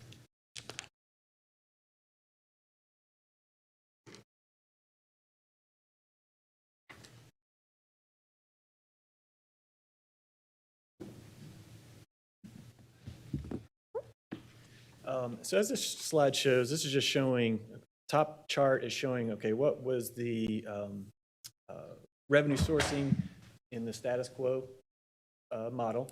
And then the bottom chart is showing, hey, this is how we can get to that full $361.9 million. And so to fund that full $362 million in capital needs, we used LOBS or some type of installment financing agreement to kickstart the deferred capital needs. And we've maximized our annual cash for county projects. And so you'll see how that happens here in a second. And then we maximize the capacity of 2/3 bonds in the upcoming two sales. So in fiscal 27 is when the sale is, which would be available in 28, and sale in fiscal 29, which would be available in fiscal 30. And so you can see there in this chart just where the change is from the status quo to the potential strategy. So you see cash is a major increase by $47 million, but that does, as you'll see in a minute, include some costs which are related to debt service. GO bonds is an additional $39 million, $39.5 million. And then right now we've got $26.5 million to kickstart the process with LOBS or some type of installment financing agreement. And so with this approach, if you just go back and look at what are the actual funding requests, it brings us to no deficit at the end of the 6 years. So we would fully fund the entire request based off using the funding mechanisms that we have available to us in the way that we're going to show here briefly. So the idea of this is to take the 11.65 cents, roughly what the tax equivalent rate is for fiscal 26, and said if we increase what's dedicated towards capital funding in fiscal 27 by 1 cent, which is 12.65 cents, that generates some significant revenue, particularly on the cash side, to start funding projects. So you'll see in the red, that is what is currently there for debt service for all of our existing debt. So that is the cost on a per penny equivalent basis going out through the fiscal year 32 of here's our current debt that's outstanding and the per penny equivalent cost. And that also includes the $1.735 million that gets sent to the schools out of your annual budget every year. Now, that creates in fiscal 27, you'll see that green piece of the bar chart, that's 1.42 cents, an additional per penny equivalent to capture that would be dedicated towards funding all these capital projects. Now, within that additional piece there, the green piece of the rate, which is going to be created by dedicating this tax rate, that pays for cash projects as well as a debt service related to any financing that comes along with those funding the cash projects. That split of cash and the other, is that on the previous chart that you did? Yeah, so if you look at the top line, see your cash unrestricted. So fiscal 27 would be 10.4 million, fiscal 28, 8.8, and you can go across. It's that very top line. So that would be what is available in cash for different projects. So while we show that generating a lot of cash as far as resources go, a good chunk of that will end up going towards debt service to pay any of the financing that we do. Yep. And then you can see, just since we're on this slide, on the 2/3 bonds line, fiscal 28 is at 36.13 million, which includes the 20.4 that Kimberly mentioned. But then it also, instead of the normal historical status quo, which was 14.8 in subsequent sales, we've maxed out what we're currently showing as available in our 2/3 capacity. And I do just want to reiterate, we have Forsyth text list, we do have questions and, about it, and likely would have recommendations different than what is on here. We're really just trying to show the funding methodology behind it. And then the schools, we also know that their request will far exceed what is on here. They're still working through their list. The last list we received was over $1 billion. Which we have a lot of questions just in terms of even capacity to spend funds in X period of time. So we are working through that list, but we're just trying to show kind of with what we know our needs are, what we've received from Forsyth Tech, and just kind of status quo of what a bond could look like just based on the no tax increase. So you planned, I got a message, I don't think some of us are being heard as well. I think you actually assumed a $308 million general obligation bond, 2 tranches of it being paid up in this part of it.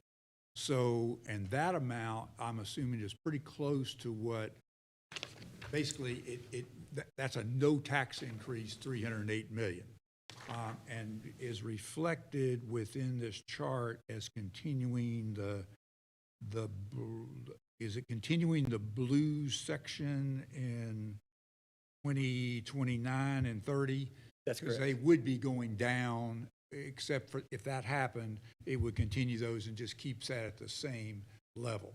That's correct. That's a part of the debt leveling piece. Yeah, that's the So- 2.3 cents in the blue bar. That's the 2.3 cents that's rolling off the okay. books, and will be got applied towards a new Got it. referendum debt leveling. Got it. So it really, that doesn't really impact the chart till 2030, FY 30 rather. That's right. Got it. And so within this, again, just looking at it from what does this cost you in your tax rate? There's a little bit of capacity at the end of the plan in fiscal 31 and 32. It's 0.4 cents. It's where some additional debt leveling plan dollars are rolling off. So that capacity could be, I think you've mentioned this before, Dr. Martin, could be applied towards what's our affordability of the referendum, or it could be applied to other shorter term projects. So there's some flexibility there within the plan, obviously. And I know it's always interesting to see just what is the tax rate impact by purpose. So even with this new plan, this new strategy, what percentage of your tax rate for capital will be dedicated towards education, which would be Forsyth Tech or schools, and what would be dedicated towards county projects. And so you can see the split here. I think the rough estimate, I think if you average it out, roughly 70%, 71%, it would be education, and then just shy of 30% would be for county-related projects.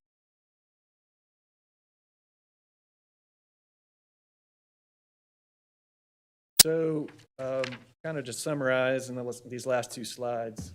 So to accomplish the $361 million funding plan, the strategy would be to increase the dedicated amount, the dedicated tax rate by 1 cent from fiscal 26 to 27, which allows reinvesting into capital projects as debt rolls off and creates the $113 million of capacity to fund the deficit that we see with the status quo funding as we currently have it right now. So that brings it from 11.65 to 12.65 from 26 to 27, and then attempts to keep it level rolling forward. So this rate would include all debt service on existing financing and include all debt service on future financing. Also, it maintains that 1.735 that goes to the schools out of the annual budget to their capital maintenance program, and then provides where I think the significant piece is providing cash for a lot of county-related projects that are shorter, don't really qualify or don't really make sense to use bonds to fund because they're short and they're smaller, and provides a lot more flexibility.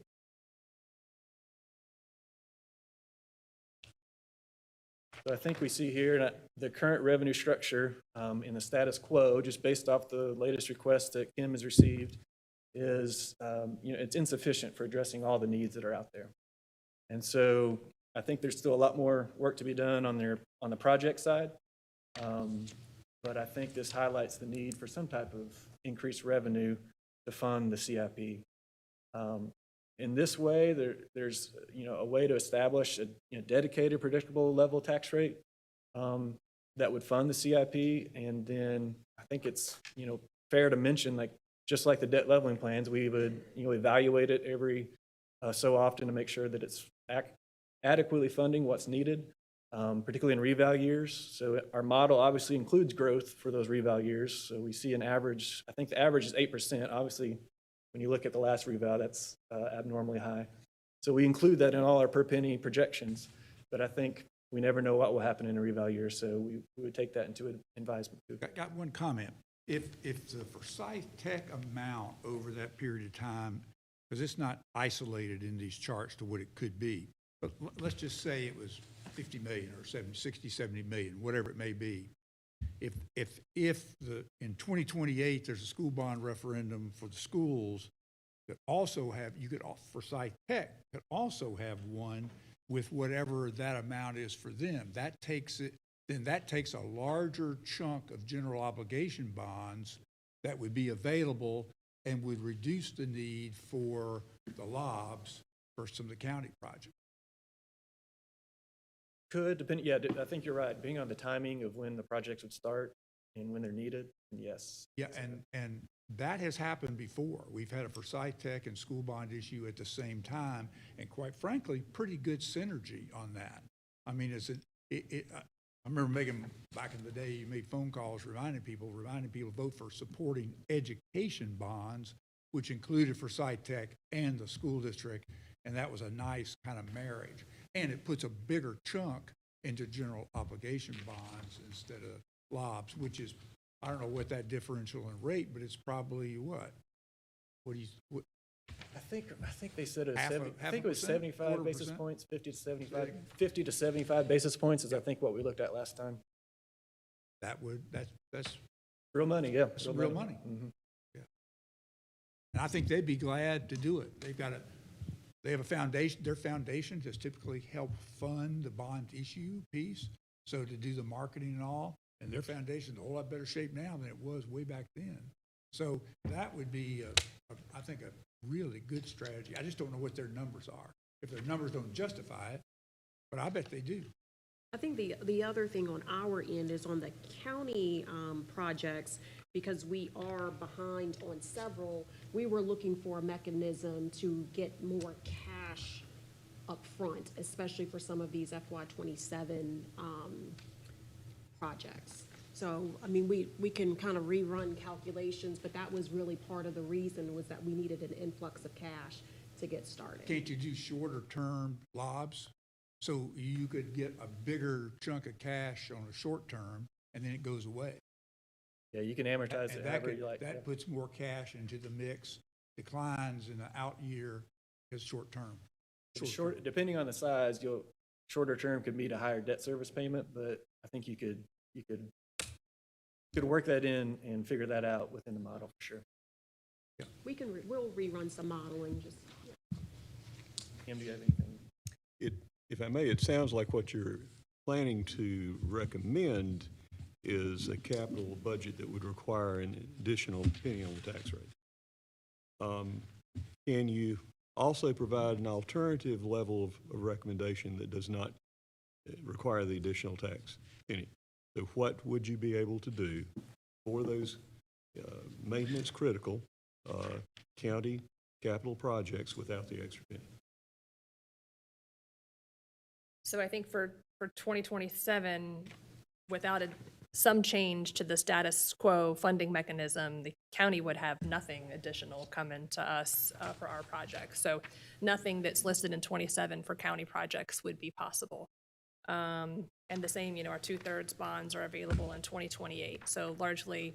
Right. And so, yes, that does assume that you have nothing additional coming in this year. Right. So please take a look at what you could do with that for the maintenance critical capital projects of the I mean, I would say, county. just an example, for 27, we have $6.8 million of the detention center.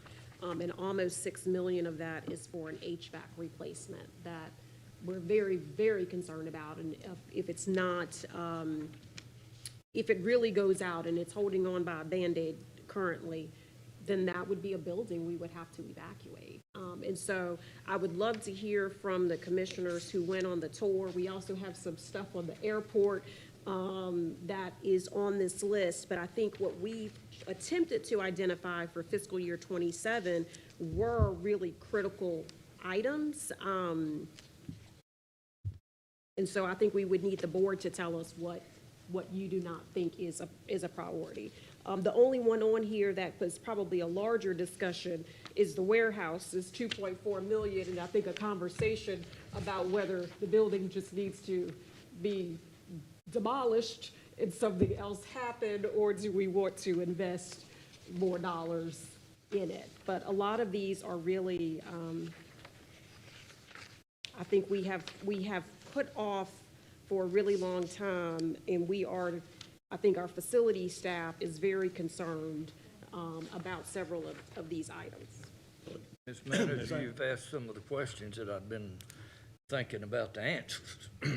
And so, do you want me to submit you the report sometime of how I see it, or give it to General Service, or who? Or Kyle?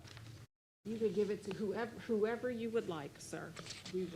I would love to hear your thoughts. On the buildings, do you look at mechanical systems and structure differently? General Services? On the buildings, county buildings, some that needed work on them, do you look at the mechanical systems and the structure differently? Different pieces of the building.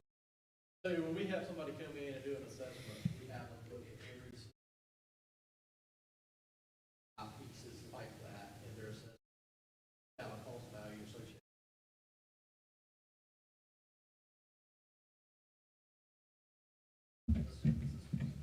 Well, just in short, some of the things that I saw, that the mechanical systems that apparently they got some problems with now, they just, whatever is a priority, but mechanical systems is going to give you more than likely immediate problems quicker than structural problems is going to. Commissioner Bessie's comment about maintenance critical is spot on. Anybody who attended that tour saw that. While your financial plan is sound, it doesn't address what we're talking about here, that over the short term, we have a few facilities that are extraordinarily beyond useful life and could fail at any time. They are jury-rigged with stopgap measures, and I guess just outstanding performance by county personnel to keep them moving forward. But a failure there could be critical to the funding of, say, airport operations and other necessary facilities and functions, but also personal injury could be a factor. And I'm not talking about insurance here. I'm talking about, just not having any human injury involved. And some of those systems that we looked at are pretty scary. And we only took you to a few. It seems like later in this report, there's an adjustment on some of on the courthouse, closing the courthouse project out. And it seems like it ended up freeing up about $2.5 million to reserve for capital projects. So I'm assuming that $2.5 million is not a part of this discussion at the moment. I don't believe so, right? Yeah, and what I will say is what will be coming to you soon is a request from courthouse staff, specifically the judges, for how to utilize those remaining funds. I didn't read it that way, but no, I hear you, No, I hear you. that- I know, 'cause I'm we familiar. probably did not And put the- that and- in here, And but- the other piece yes. is, we have X number of property sales in the works. And those will, hopefully, in the next 6 months to a year, generate cash dollars coming into the county. Those dollars could also become available for 27 work. And I forget what a reasonable expectation would be on the properties. I mean, you got the old courthouse, you got the property out on It can. Park, you got the sale of the, We're also Yeah, the hoping, cottage, English yeah, cottage. we're also hoping that those sales will help our fund balance situation, but certainly that is, I mean, that is the board decision. I mean, we can certainly use it and apply it towards, this. money's money. Money is money. But there is some money in the mix that has not been, things that haven't been earmarked.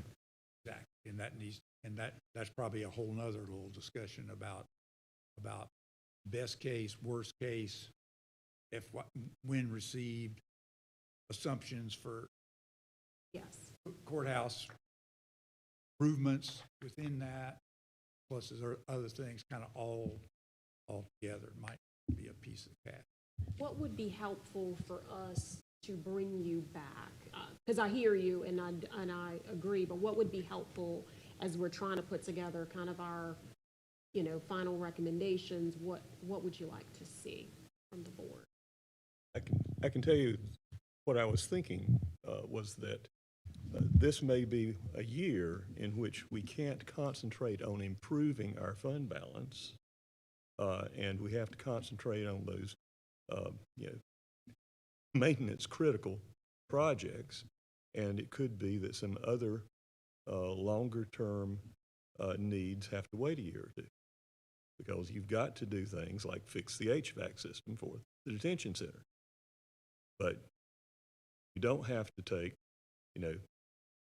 cumulative $5 million from sale of properties and put it into improving the appearance of the fund balance. Yep, we can certainly show all of that. And there's another piece, which is the airport budget role in the work that has to be done there. Because part of that is lease property. Understand lease coming due in a year, and that's a pretty big chunk of the money, which is an airport kind of long-term liability. And so the question is, what is the role of the airport in helping offset, what is a potential role that the airport might play in that happening? Because that, of the tour we had Friday, which was very helpful, I mean, that's the part what Commissioner Wilson says exactly the biggest issue I had. And we've got to fix the jail piece. I mean, that's just, that's number one. But number two, I mean, that's a big one. They're right out there. And those projects kind of need to be done. So what is the role? That's another piece of the puzzle. What role could the airport play in the future? On cash. I mean, they've been getting the lease payment. I mean, for that building. So the question kind of becomes you could have argued some of that money could have been set aside for maintenance on that building. I mean, they've been using a lot of those funds for repairs of things, but we can get a better breakdown of what that looks like. And matching funds for grants. Oh, yeah. Yeah, that's So true.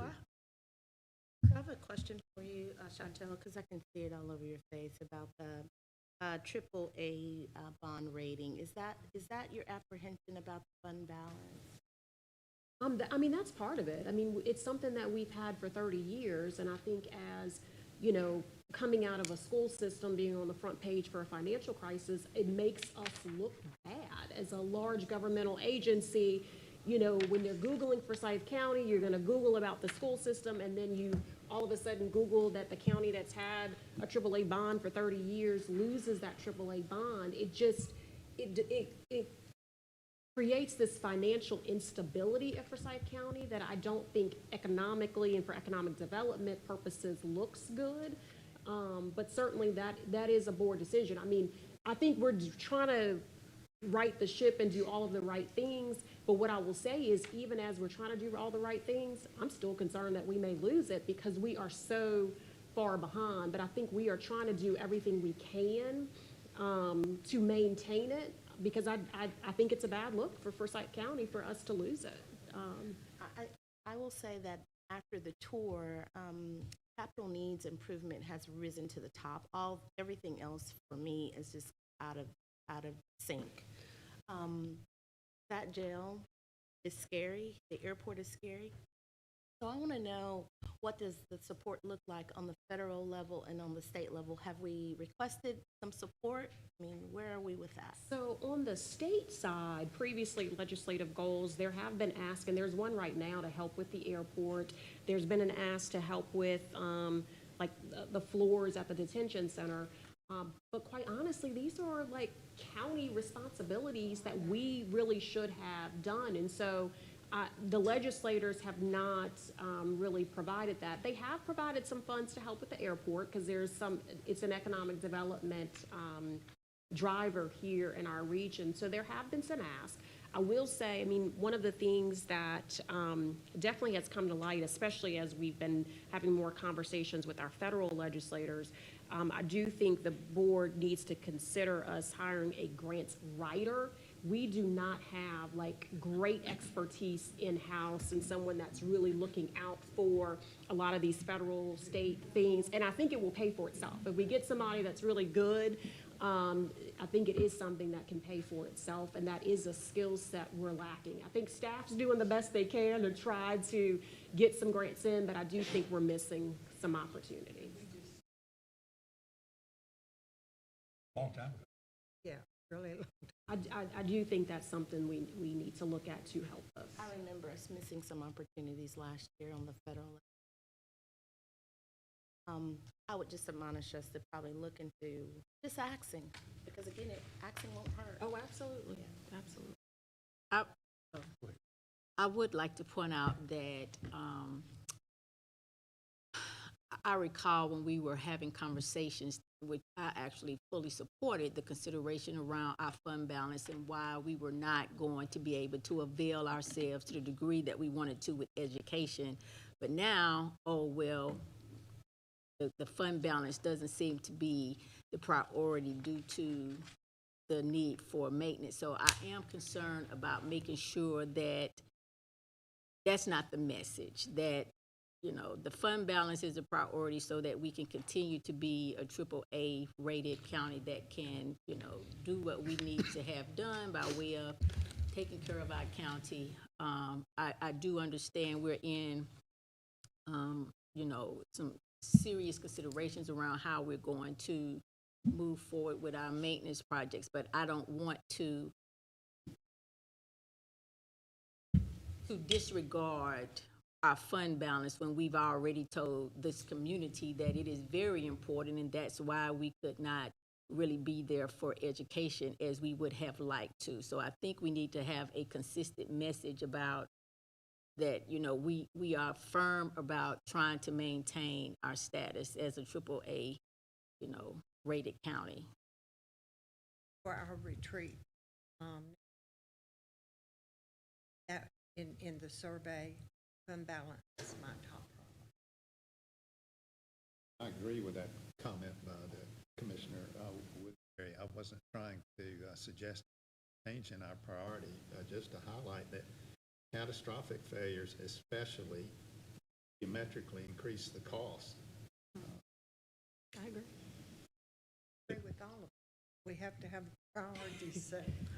At some point, we'll have to come to terms. My point is that, whereas last year I thought that it was critical to stop the bleeding from the fund balance, we did. I'm saying this year, the top critical factor may be to address failure point maintenance needs. And I am concerned about the potential impact on those who are least able to pay of adding to the tax burden. Be blunt about it. Some of the things that I paid attention to, and I'm sure Mr. Martin and Mr. Wilson also, some of the things that I was speaking of about mechanical systems, they something on a mechanical system that is not overly expensive. I don't know where to put that mark at, but that can cause you trouble in a little bit. That's just got to be fixed. And so some of the things that I saw was not, well, they cost right much money, but there are things that could cause a problem today or tomorrow, and some of them are redundant systems, but those are the kind of things that I see and that needs immediate attention. But I agree with the thoughts on bond rating as well, because that I don't know where they has so far or not, but that can cause a problem with the rate that we get on bonds. So Just one more thing I did want to add that I meant to say a minute ago, and sorry. It appears that for one of our two raters, that the percentage expectation that they anticipate being required for maintaining a triple A may be beyond our ability to produce this year. And I'm concerned about, pursuing that goal at a time that it may not be achievable in ways that will impact our other responsibilities. So I would ask that you come back with a realistic appraisal of what we would need to put into fund balance to meet that benchmark. So what I will say is, what we discussed at winter work session, our recommendation is not to shore up fund balance in 1 year. We realistically cannot do it. What our recommendation is that we just make more deliberate decisions and not continue to appropriate fund balance for recurring expenses. And I think, the chart that Terry showed, it's going to take us 5+ years to even get there. But I think from the bond rating agencies, we need to be showing progress, slight increases versus decreases to even have a chance. And so our recommendation is not to try to put X amount into fund balance, but certainly any opportunities that we have that may potentially be available, such as property sales, we were looking for that to help us. But certainly, again, that's a board decision if you want to use that for something else. The other thing I will say is kind of the approach that Lee and Kimberly shared. It's just kind of one approach, just so that you can see, based on kind of current needs that we are aware of, how we could possibly get there. Certainly, yes, they're talking about a penny, but we also don't know yet what all of our final revenues are, what all of our final expenses are, and so, can we absorb any of that within the budget? I don't know. I will say revenue is looking really tight this year. Growth at this point, estimated 0.59% is almost the lowest that we've seen. Our hope is that our tax office finds a little bit more property out there, no pressure, Amanda. But even, the best guesstimate, it's probably not going to get more than 1%. And so 0.59% right now is about $1.8 million of additional revenue, when our just baseline expenditures are a little over 2. And the enhancement requests that you're seeing, some of them really are necessary, like utility increases that we're not going to have a choice of, medical increases we're not going to have a choice of. And so I do think there's going to be some challenging decisions for this board this year in a different kind of way as last year. Like last year, we really worked hard to structurally balance. This year, we're just facing not having as much revenue growth as we would like. And one of the things we're working on for our retreat on Saturday, hopefully we will get to the finish line between now and then, is just so that you can see kind of a breakdown of how much of our budget is based on like statutory responsibilities versus not, just so that as you're making decisions and helping with prioritize, you just have a good idea of what that looks like. Could we see what the one-cent impact looks like for the median house in Forsyth County so that? We can do some, we can get some estimates. To do that, Yeah, within like District A and District B and at large. We can work on that.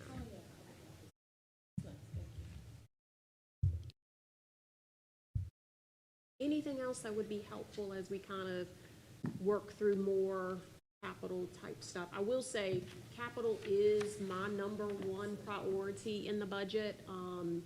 It is concerning on a staff side. I think our maintenance staff is really doing a phenomenal job, but there are some things that I just think we've got to address, and so you will see that come through as my number one priority in the budget.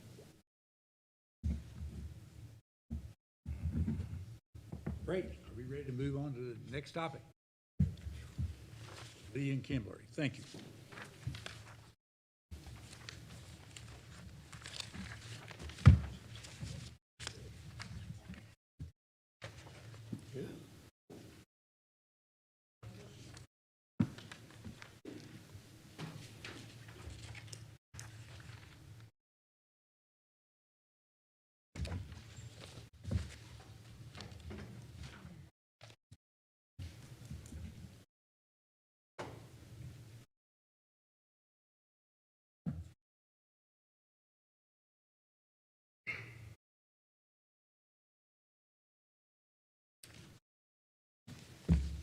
So we'll get into a conversation about some more good news with Fleet, if Jonathan Markle is around.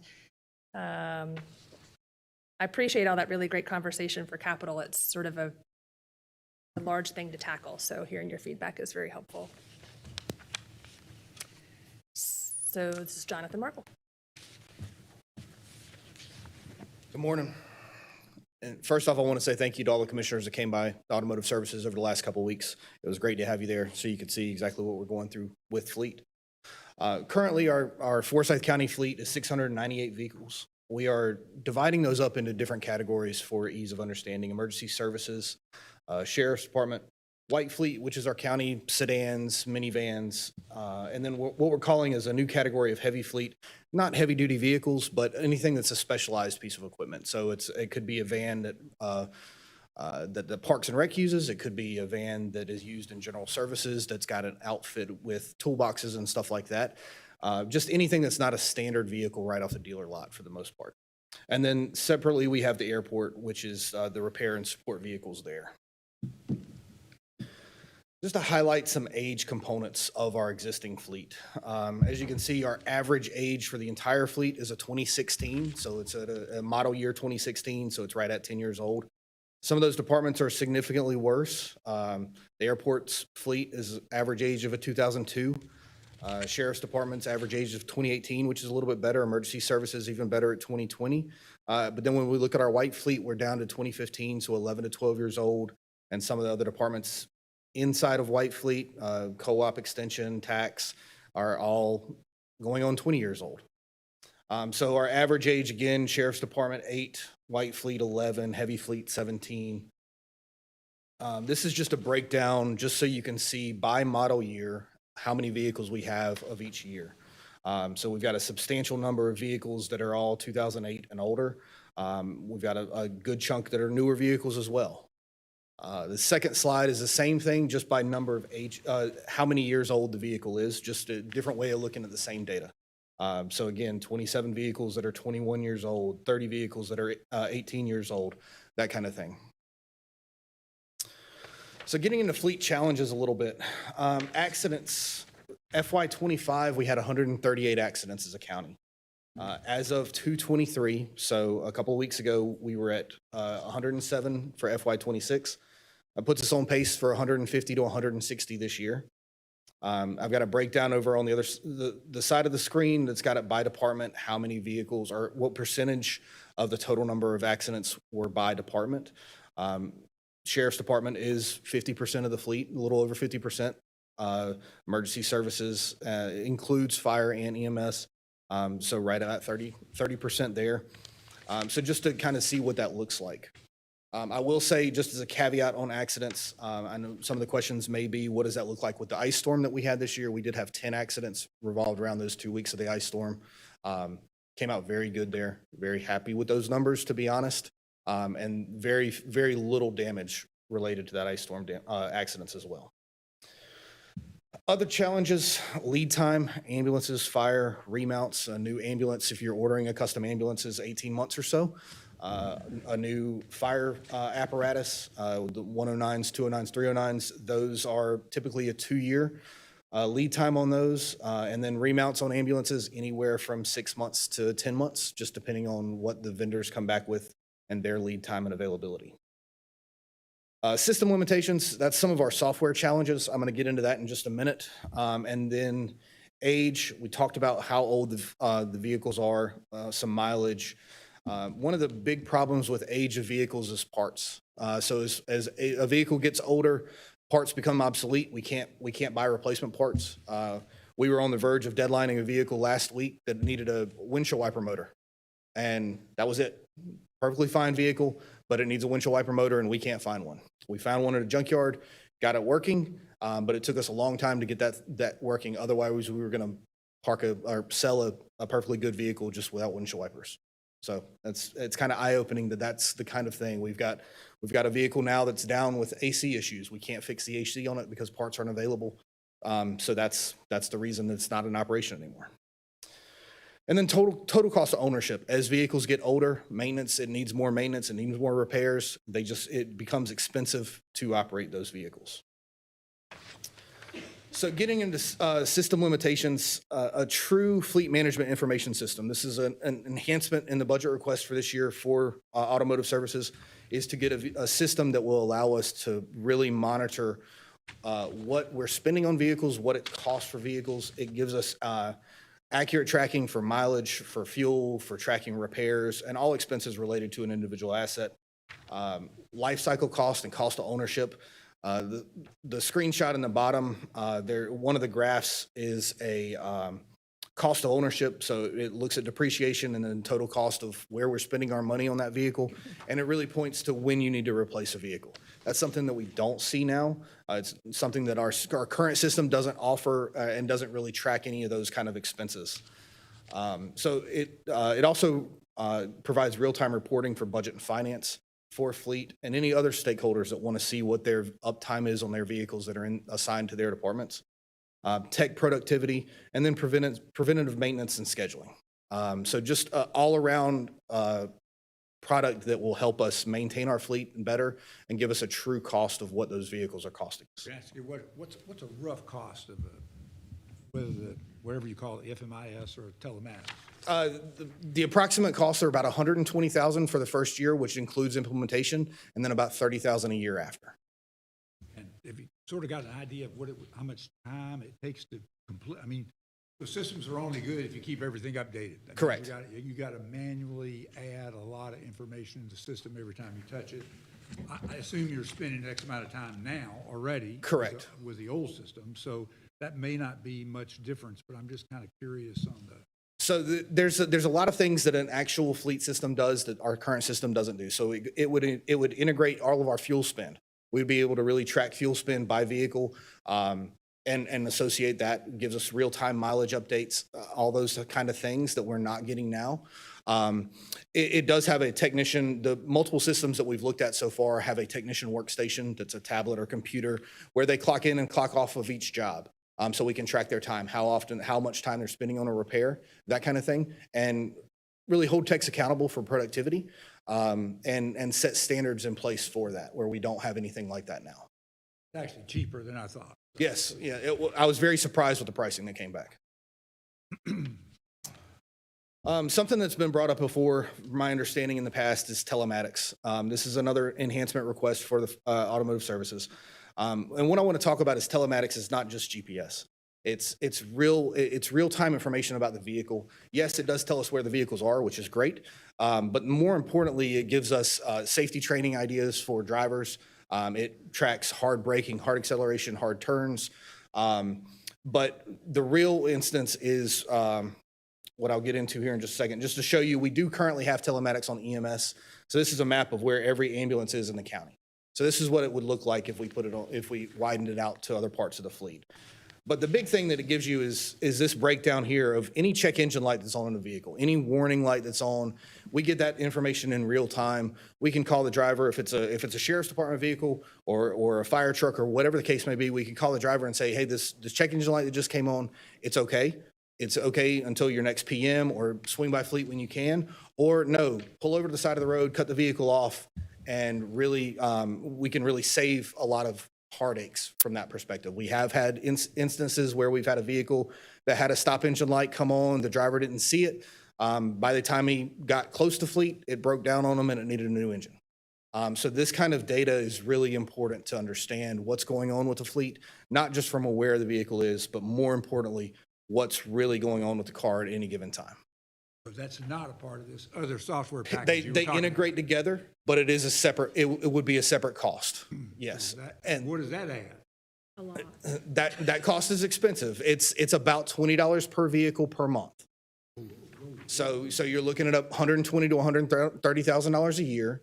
And we have broken that down if we don't include certain departments or anything like that. If you take sheriff's department out, or whatever the case, if we want to slowly roll this out, we can definitely look into options to do that. But the best systems that are out there are anywhere from $15 to $20 per vehicle per month. You have the data to tell us how much you've been spending, because we don't have this. So the big thing, we do have some data in our current system about pricing and what vehicles are costing us. The problem with our current system is anytime a tech works on a vehicle, all they're doing is they're going in and saying, I spent 1 hour on it, I spent 2 hours on it. It's not giving real-time information or accurate tracking of that time. So these systems would break that down. The other big piece of telematics that I do want to talk about is really utilization. I don't think that you really answered my question. I'm sorry. So, more specifically, for the data that you have currently on file, what does those numbers look like comparative to what you're asking for us to try to look at? So I do have a breakdown. Well, the current system that we use now, and I'll point to Chelsea and Scott on this. I believe our current system that we use now is just the same system that facility operations uses and everything else. There's not going to be a cost savings of taking automotive services out of that. It's still going to cost, Asset Essentials is still going to cost us the same, whether we're running fleet through it or not. So this would be a true enhancement. Yeah, But I don't think that you're understanding my question. Okay. So if that person is spending 1 hour in all of the calculations that you do, how much are you spending overall? I don't have a good way of seeing that. No, I do not. Yeah, it makes it hard for us to make a decision. So Right. I guess the staff here needs to know what we need in terms of making decisions. Yeah, absolutely. I mean, I think that what he's saying is that because we do not have a real fleet management system, I mean, right now they're using a facility management system. They're trying to make it work, but it does not have the kinds of data to be able to fully answer your question. Sort of, maybe. My dad was a mechanic, so that's the reason why I kind of know. So, daily average of what a mechanic is spending for that particular vehicle, the parts, this and that. You can put together some type of report. I can't get cost for parts. I do have separate reporting on what the parts pricing is by vehicle. I can pull up total of what we spent for parts on a specific vehicle. Yes, I can get that. I don't have tech time very clean. Okay. But I can't get parts. An estimate probably would help me to help you, right? Okay. Okay. Absolutely. Thank So with telematics, the other thing I wanted to talk about is utilization. What we don't have now is really real clean utilization data about vehicles that are in the field. So we know if somebody goes to the kiosk that's on the 4th floor and checks out a vehicle that they've had it for 4 hours or 8 hours or whatever the case may be. But any vehicle that's not run through the kiosk, we don't really know how often it's being used. We can say that the driver's put 5,000 miles on it over the last 6 months. But we don't know if that's 2 days a week, if that's 3 days a week. We don't really have a clean picture of how many vehicles we need to really run the operation of the county and other departments because there's no real utilization data. So that's another key piece of telematics and why it's so important. So I just wanted to highlight some pictures of some of the older vehicles in the fleet as we talk about challenges. Some of you that have been at Fleet over the last couple of weeks have seen a lot of these. We do have 2003 Ford Tauruses. We've got some 2009 Ford Rangers and 2002 cargo vans, stuff like that. So just, again, wanted to show you a few pictures of what those look like. You'll see some vans that used to be in the Sheriff's Department that have been rolled down out of the Sheriff's Department into facility operations. Stuff like Parks and Rec gets vehicles that have been passed down from the Sheriff's Department or EMS as well. This is 4 pictures of odometers in active frontline ambulances and fire trucks. So 3 active ambulances on the road ranging from 160 to 190,000 miles. Ambulance 35 at 225,000 miles. Fire 209 has got right at 160,000 miles. I know that's slated hopefully to be an enhancement for fire this year as well. But again, that's a 2-year lead time once that's ordered to be able to get one in. So that vehicle will have another 60, 70,000 miles on it by the time a replacement comes in for that. Conversation that's been going on is fueling. This is just a picture, a kind of a close-up map of all the fueling that's been done this fiscal year through 2/28 across the county, and you can see a few outliers right outside the county as well. What I wanted to highlight here is really the price that we're paying for fuel. Again, this is as of March 10th. The retail price, according to AAA in Forsyth County, was $3.32 a gallon for unleaded, $4.84 for diesel. Obviously, since the 10th, that's gone up significantly again. The same day, March 10th, our current prices that we were paying for fuel at Fleet were $2.40 a gallon for unleaded and $3.64 for diesel. So the key piece here is if vehicles come to Fleet and fill up, we save a significant amount of money. Same. Before you move, I know I got a lot. No, you're fine. How about going back to that last slide? Absolutely. Go ahead. So I saw the fleet station. So if they're not utilizing that fleet station, we're being charged outside when they're using that card, the actual cost. Retail price, yes, ma'am. Okay, fair enough. Do we not get, we don't get a discount? We do. We get a discount, we're not paying the full price. We're not paying, we are paying the full price at the pump. We get a discount on how quickly we pay the invoice once it gets back. Once we get invoiced for the previous month, we get a discount off of that invoice for how quickly we pay the invoice. Is that fleet or outside the fleet? Outside the Fleet. Okay. At Fleet, we pay whenever we fill up the tanks at Fleet, that's the price we pay until we call for a new refill. That's state price contract, sort of. It's through city county purchasing. So they get bids daily from 5 different vendors as far as what that pricing is, the daily price for fuel. How often are we paying on time so that we're not paying outside of? Every month. Okay. Every month. So what does that save? What is that? Actually, how do you quantify the savings in sort of cents per gallon? It can be done, but you got.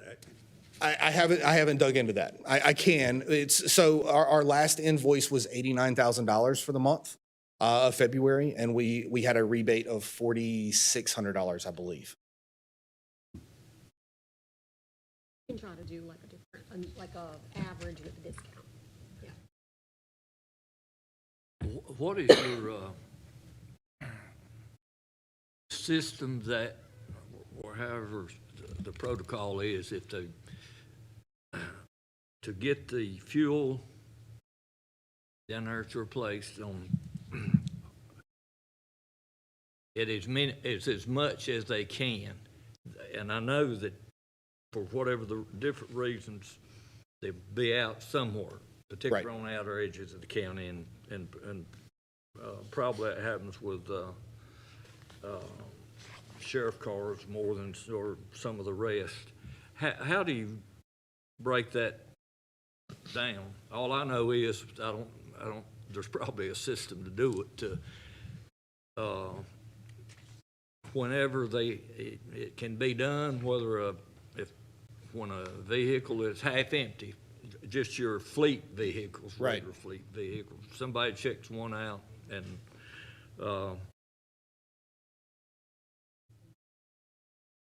maybe that's when they should go by and get it. Depends on what they're doing, I guess.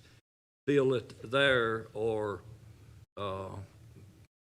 for sure, if it's down to a quarter tank, you probably need to go and fill there before you take off somewhere else. They have a fuel card in the vehicle, so they can, if they're not close by, they can use a fuel card. I understand that, but But that's only getting, it's a 5%. What you just said is a 5% discount is what you get for paying early, which would take that $332 down to $315. So $315 is about what we're paying if you're using a fuel. So really, what I've asked, so I got these maps done from Map Forsyth with the data through 228. So I've asked them to provide me this same map with for different departments, the heavy users of vehicles, sheriff, emergency services, general services, DSS, public health, the heavy users of those vehicles to see where all their people are fueling up. So I'm going to share that data. I got the maps late Friday night, so I'm going to share that data with those different department directors as well, and see if we can't come up with a game plan for what that looks like to increase usage at fleet versus buying it elsewhere. well, the fuel card you're using now, is it that system? Is that the best deal you can get on those?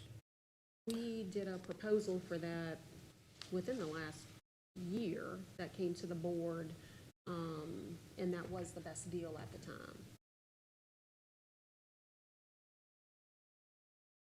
I'd like to understand I understand all over Forsyth County, but, you know, those little dots in Guilford are each dot is from 1 to 94.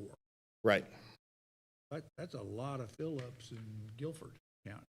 So part of this conversation goes to our take-home vehicle policy that we are really trying to get a handle on. So part of it is if we have a better idea of utilization, who has assigned vehicles, take-home vehicles, but then a lot of this also has to do with if they're taking home a vehicle and then where they're filling up on gas. So it's a combination of those things. We are trying to get all of the information on take-home vehicles to really make sure that, you know, whoever's taking it home, it really is a justifiable reason.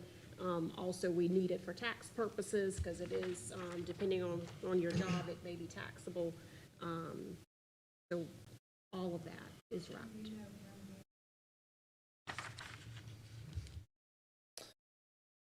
We know, we do have a take-home vehicle list from all departments with the exception of the sheriff's office. So we do have that for everything except for their department. So we do have some take-home vehicles in public health, and then we have take-home vehicles in emergency services. Would it make any sense to look at, I'm looking at some of the large fueling, you know, those big numbers, 667 to 2,000, those big circles.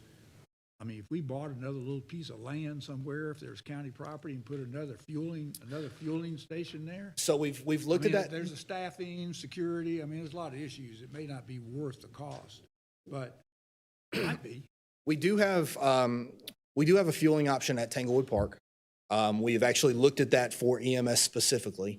At Tanglewood Park, the Tanglewood does have their own small fueling station by their maintenance shed. So for the Clemens area, we have been looking at that. I've been working with Chris at Parks to try to figure out if that's something we can do. And the big issue is just where the pump itself sits in relation to their maintenance facilities. It's a little tight to get an ambulance back there. But some of the smaller vehicles could go there and fill up. Sheriff's Department, we could potentially roll that out for the Sheriff's Department. We could roll it out for some of the other EMS vehicles, maybe just not an ambulance. But that is something that we're definitely exploring what the options look like, especially with the existing pump at Tanglewood. And you would see, if I can, and I can provide the board with the maps of other departments as well, so they could see this if they would like that. But you would see the major outliers are the same with other departments. So Louisville, Clemens, all those areas are the same big dots with other departments as well.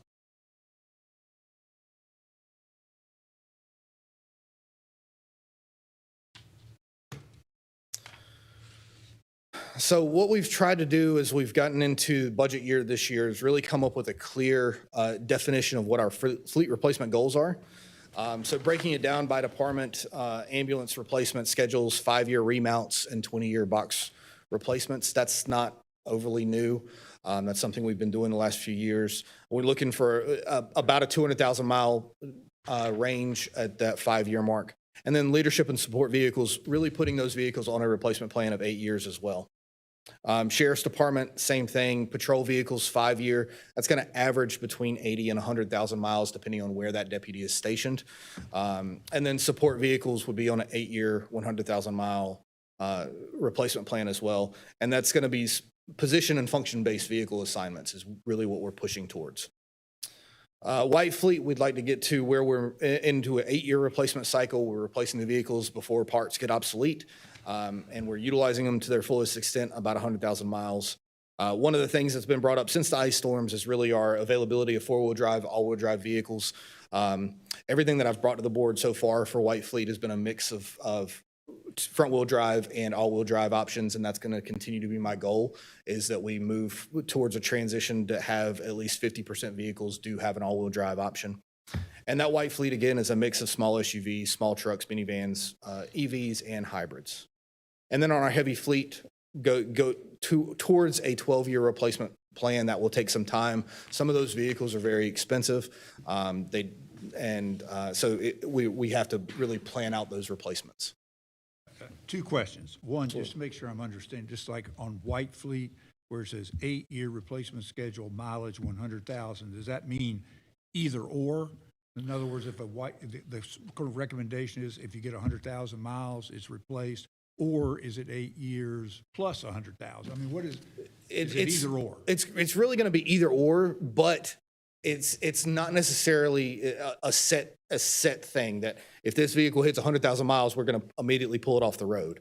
It's just going to be, the goal is, and that's looking at average usage as well. So 8 years should be about 100,000 miles on most of the vehicles. So that's where we're kind of averaging it out. What the data that we've got now, we're averaging that out to that 8 years and 100,000 mile. So really but with the focus of reorganizing and moving vehicles around. If we see one vehicle that's hitting 50,000 miles and it's only a year old, maybe it gets moved to another department.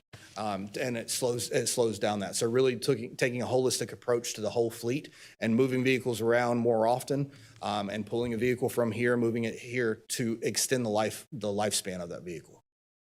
In that part, and that's good.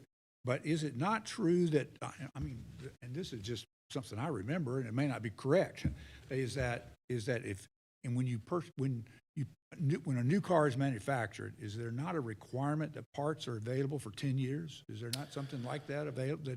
It really depends on the vehicle and how long that vehicle is manufactured. There may be some that I'm not familiar with, but what we've seen is some vehicles that we do have in the fleet, that model was only made for a couple of years because it was the low bid at one time. I actually thought it was a federal requirement that parts are available for a vehicle for 10 years after it's manufactured. I will look into that. I'm not familiar with that, but I will double check that. Because if that's true, then it would make 10 years would make the replacement would make a lot more sense. Absolutely. And the mileage piece, I just think I'd probably recommend just taking it off. I mean, it's really a time issue. You're rotating just to simply to preserve correct the condition of the vehicle.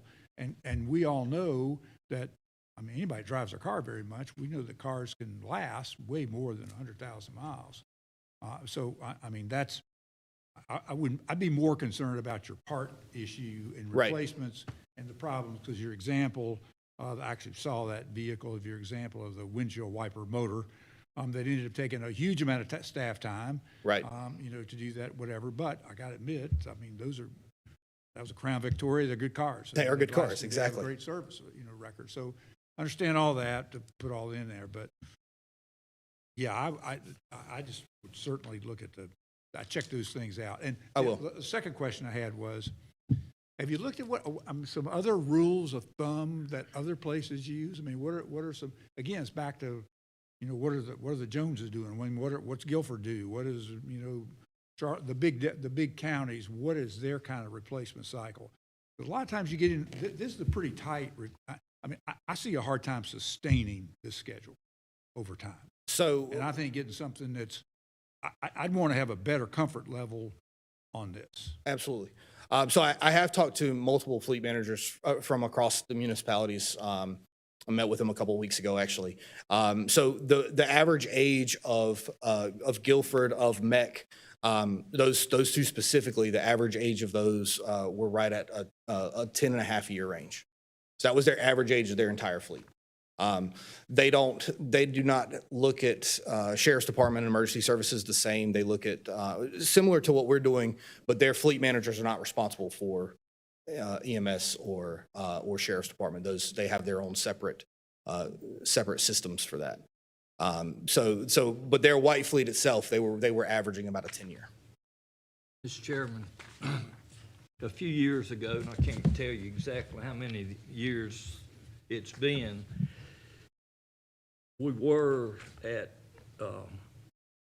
more miles for vehicles, and I think at one time the 10 years, it was 10, I believe, and 100,000 miles, like for your support vehicles. Emergency, like and probably on the EMS vehicles, they probably got more than 100 when they go, but over time, this is what has happened. We were about where you were maybe thinking about to where we are now. And so part of it, in my opinion, is that particular emergency vehicles, it can be argued, and I'm not arguing it that way, that, the vehicles that's going to run fast when they need to, particularly the law enforcement vehicles, then the more miles on it, the more chances of something happen when the vehicle is moving. Something, and so. And I certainly agree. I think you're supporting that a different standard for emergency vehicles, if you look at it, patrol vehicles and ambulances, than everything else. And particularly Yes, the but heavy I'm- equipment stuff is totally different. I mean, Right. I'm not necessarily saying 90,000 was it. All I'm telling you, there was a time when we were doing some different, and I didn't see it was safety issues, but that's gonna come up from time to time, and so somebody else can say, you folks around the table's doing it, putting something at risk. We've already heard. This is for outside. The society now has got to have someone or something to blame for everything that happens. Now, if anybody wants to argue with that after we get done with the meeting, I'll sit down and listen to you for a little bit. I agree with you. Before we leave, I'm so sorry. I'd like to go back to page 86 because we kind of glossed over this. I do have some questions relative to, I think I heard that you could provide us the departments and their use. And it was alarming to see the use, so many dots in Forsyth County versus Guilford. And I want to know, how are we spending differently? Are they using a different mechanism? What does that look like? So these are all dots that have been, the fuel has been purchased with our fuel card at whatever gas station they stop to. You see a lot in Raleigh, and that makes sense. A lot of public health, sheriff's department running back and forth to the jail. A lot of those outlier dots make sense. The bigger concern is something like Guilford County, why there's so much there when it's right beside Forsyth. Well, no, for me, it looks like we have more dots than Guilford County does. Yes, this is just our data. Yeah, but my question is, it seems like they are able to better manage and navigate the fueling processes versus what we utilize. Is our people I getting gas in Guilford County? No. Mm-mm. I'm saying, why do we have more dots versus Guilford? Are they mandating their people to utilize the fueling places versus us just letting them utilize any and everywhere? I don't have any data for what Guilford does for fuel systems. And I'm just using. Yeah, I Guilford don't know. As an example, listen, I'm just using them as an example because even other counties on here have very little dots versus our magnitude of dots. Am I confusing? Yeah, so this is our employees and where they are going across the state to fuel. So all of these dots are our employees. Understand, thank you for clarifying. And so that we for do me. want to see more in Forsyth County. Okay. Now, we're seeing them in a lot of different places in Forsyth County, but you can see, like, we have people that's fueling in Pender. Now, it's also possible that they went to a conference, you know, I there. thought it was just relative to the comparisons No, of what no. they're using versus what we use. My apologies. Thank you for clarifying that for me. And I'm sure others were probably thinking the same thing too, so. My anyway. thought along those lines, and you have already mentioned part of it, is to continue to monitor the out-of-county vehicles taken home. And the ones that's continued to take home, if you don't have a plan, try to come up with some kind of plan. Is don't leave here with it real low and fill it up somewhere else. Just go by out here and we'll pay for it and save a few dollars. Absolutely. Thank you.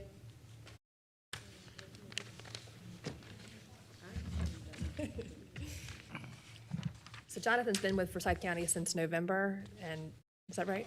August. Super thrilled that he's here to dive into all things fleet. I'm going to go pretty quickly over this next portion. I hear some concerns about criteria, but I just want to point out, if these are our fleet goals, we put together an analysis, ran the numbers to see what it would cost to meet all of these goals. So if we start looking at those criteria that you mentioned that were different for sheriff, for emergency services, for White Fleet, and for the other, this is the difference in what we saw in fiscal year 26 adopted numbers at 2.25 million. The net county for fiscal year 27, again, to meet all those criteria, I've already heard some concerns about, would be 3.668. And in full disclosure, I do realize we are gonna have to figure out a way to transition to something like this. But we do need to get to a more proactive Or not. state. We do need to get to a more proactive state. There are some safety concerns out there. And then there's some that we can certainly not address. I do think a big picture question here is how many vehicles do we need? And I think there's perhaps room for a combination of some just regular mileage reimbursement in personal cars in some cases for very low users, and cars that are much lower used, and then basically you have the automobiles. I just think there's some other combinations. I'm not sure we need 600 and whatever it is, 50-something vehicles.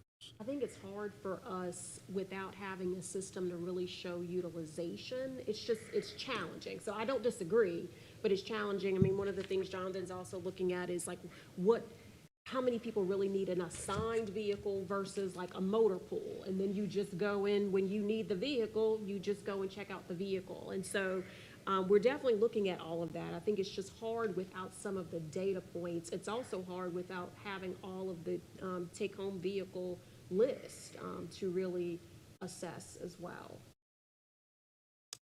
So I don't disagree. One of the places that I would say to look at first on that is and I'm sort of along the thinking you are about the number of vehicles. The first place I would start would be the white vehicles or the support vehicles that checked out from time to time and not used a lot, is move that age from 8 years, moving it up. Keep it longer. All emergency vehicles would just, and maybe on the, just for conversation, like the 90,000 miles, one could argue a good, well, I don't know what I'd call them, a good or not, but it could be argued that just changing those emergency vehicles out at 90,000 rather than 110 or 20, you're gonna save some on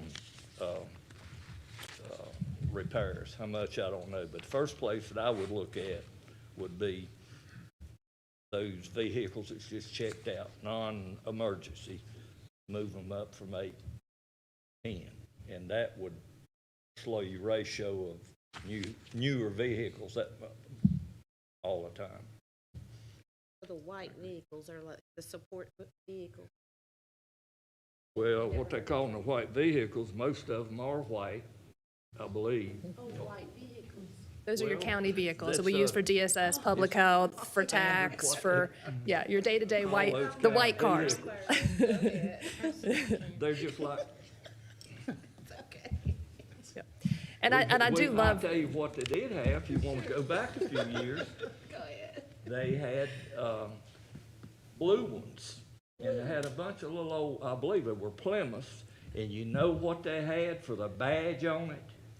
They had a white flying F on the side of each door. Somebody draw a flying F. If you'd seen that, that's true. That's true. It's nobody here that's can vouch for that. I remember that. Wow. That's a truth. And they said how that badge came about was who come up with that. And they said the county manager was here just at about the time I arrived. Nick Miser was his name. Said that's how that evolved, but that's true. If I can, I'll find a picture of one somewhere. I'll show y'all. You know what a flying F looks like. I have to bring back a retro version of the flying F. It was pretty similar to that. That's a flying F, and it took me a long time to figure it out. That's true. Blue and flying F, okay, but I know They what the were white blue. vehicles are now. And they had a bunch of little, Kimberly. I like the ones now better. If we had a good-looking logo, I'd like them a lot better. now, this is all the stuff I'm telling you is true now. I'm gonna have to find proof to show some of you before you believe it all. I believe you, I believe you. That'll be the first slide that we have when we come back to talk to you about fleet again. You It's the can flying find that F. somewhere. We're gonna dig into it for sure. But I like your point about the criteria and data. To Chantel's point about getting some more take-home vehicle information would be great from the sheriff's office, and some more utilization data with our new software. And I think that all that will go a long way to finalizing this replacement plan. Again, for the purposes of this analysis, it really was looking at those criteria that we mentioned in the front. This is a lot on the screen. I just wanted you to know that we did look at this for a 10-year plan, so from a 10-year forecast. And for the emergency services, I will say when we look at utilization and there's been a more position-based, vehicle-specific evaluation in emergency services and the sheriff's office. And I agree maybe some additional utilization data could go a long way for white fleet and for our, what we're calling the heavy fleet with general services and parks. I think some of that data we'd like to have to firm up a little bit in the next year. But for emergency services and the sheriff, we've done a lot of really kind of vehicle and position-specific work. The emergency services replacement plan consists of two components here. There's an ambulance replacement plan and then the support vehicles for fire, fire marshal, interagency communications, and our QRVs, which are quick response vehicles for emergency services. And to Commissioner Linville's point, the ambulances are sort of our separate beast, right? So they have different criteria, they'll have different needs, they've got the remount schedules, so we look at them a little bit differently. Collectively, they're at $1.49 million to fund at this plan that we've got here. So to address all those fleet goals, at the criteria to do a 5-year truck replacement for an ambulance and a 20-year box replacement for an ambulance, and to address a few of the leadership vehicles and QRVs, it would fund 2 new ambulances, 5 remounts, and 2 replacement support vehicles in fiscal year 27. And you can see that would be a total of $1.498 million in fiscal year 27. That's an increase of 76% over where we'll be. Now, this plan really did stem from when we, maybe 24, we started this work when we had the additional $1.5 million in PAYGO dollars allocated. And so we started an equipment, or rather an ambulance replacement plan then. And so this work has continued from there. The Sheriff's Office has, we've really taken a deep dive in the Sheriff's Office.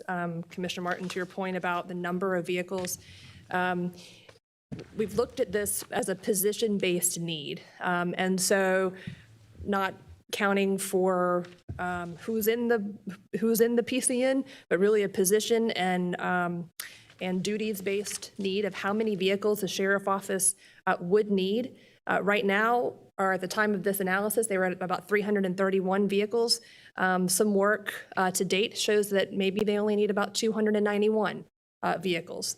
Not all Sheriff's Office vehicles are in a replacement plan because so many of them do roll down to SROs. And so it's a little bit different for the Sheriff's Office. It's not a one-to-one replacement, right? So they're going to turn something in for surplus. They're going to roll down some vehicles to those school resource officers, or maybe for some motor pool for extra vehicles if something is out of service or is wrecked. So, but we do want the 5 years, 90 miles a mile for those patrol vehicles to be considered.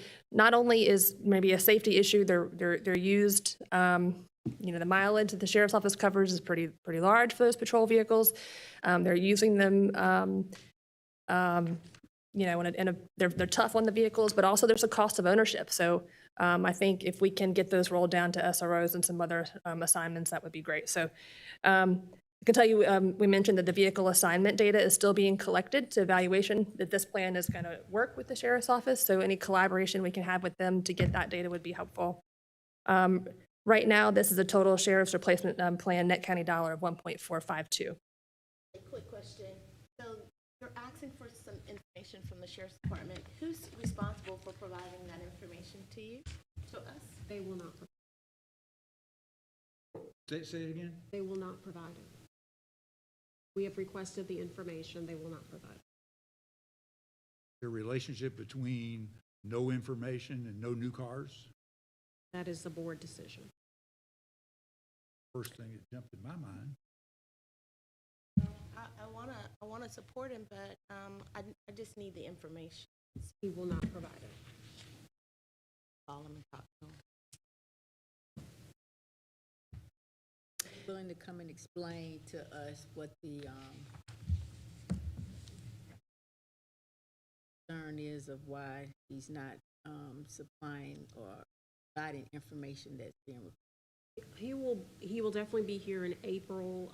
What I will say is I've had conversations with him, really just to explain we needed to be able to help them as we're working on a vehicle replacement plan, as we're looking at take-home vehicles, all of that. Part of it is also for those that take home, who's taxable, who's not. The response has been that all we really need to know is how many vehicles they have. So this replacement plan has worked to evaluate some of that. I think, there's some questions about animal control and transportation.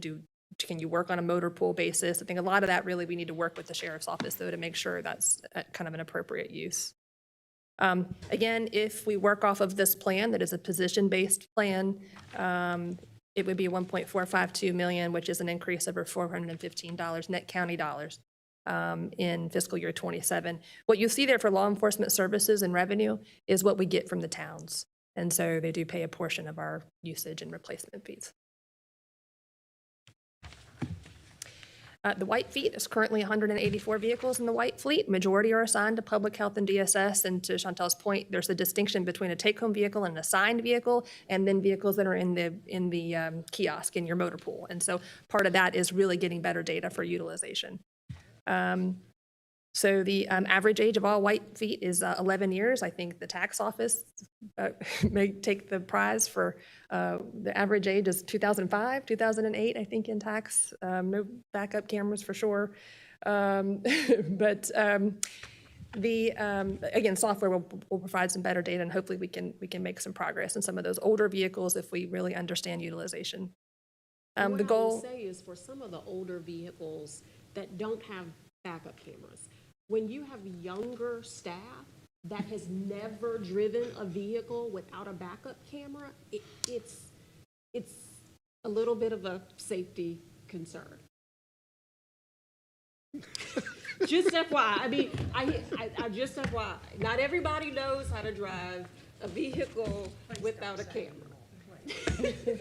Getting worse. I want to know when you go get your driver's license, do you drive with a backup camera, or are you given a license without that? Driving whatever car you You have drive to in whatever drive car in. you have, and most cars, though, I mean, well, it depends on what year it is, but listen, I'm just saying, not everybody knows how to drive. I have 3 younger kids, only one can do it. Can you buy an addition and put it on without buying a new one? I need one to put on my truck on the phone. You can. Reason is I got too many things scattered about, so I quit backing up and I just drive forward all the time. Make sure I got a big enough place to make a circle. We're getting there. We're almost That's a good finished. strategy. We're almost done. We're almost done. So this is just a look, a breakdown. I think that Mr. Markle mentioned about the average age. There's tax at 2008, so they're 8 years old. And some of the breakdown of the types of vehicles that we have.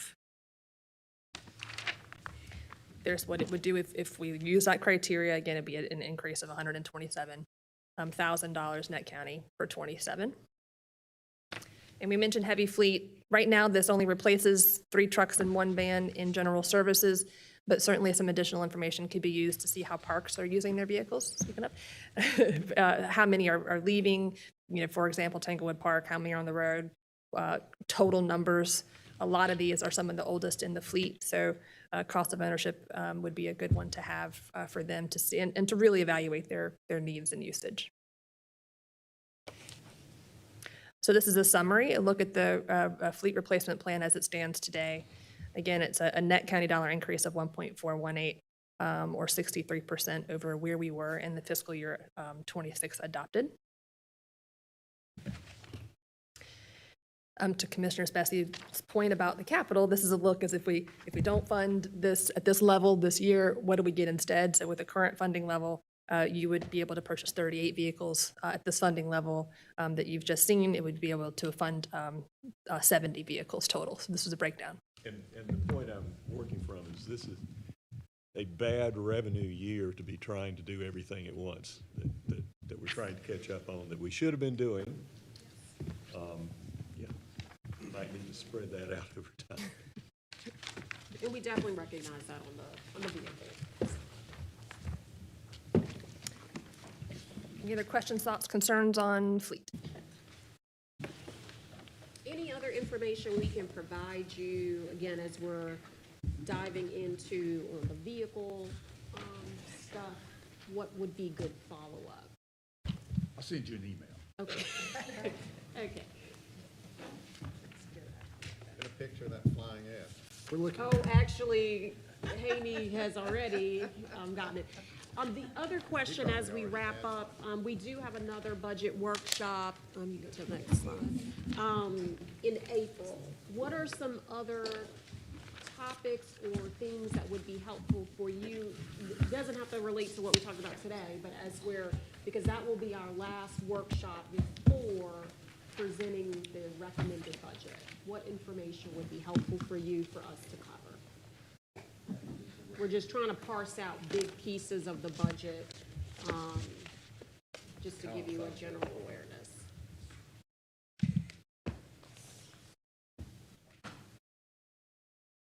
Need to think about it.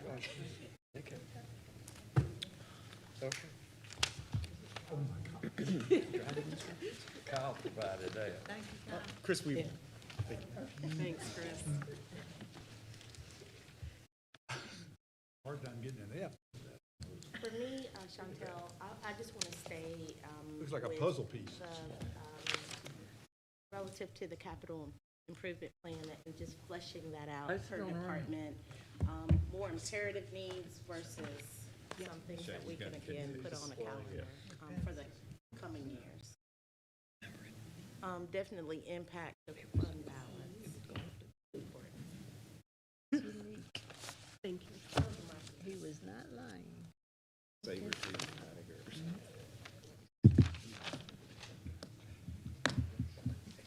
Manager, see that? Y'all would, I'm glad Kyle, I don't know what I'm gonna do for him, come up with that, because y'all would've went home wondering whether I was telling the truth. We knew you were telling the truth.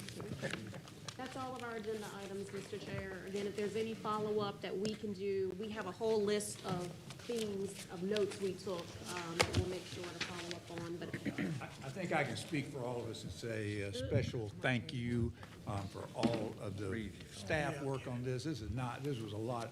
I mean, there's some things that haven't been touched in a while, like a long while, and you all have spent a lot of time touching them and also bringing out a huge amount of data.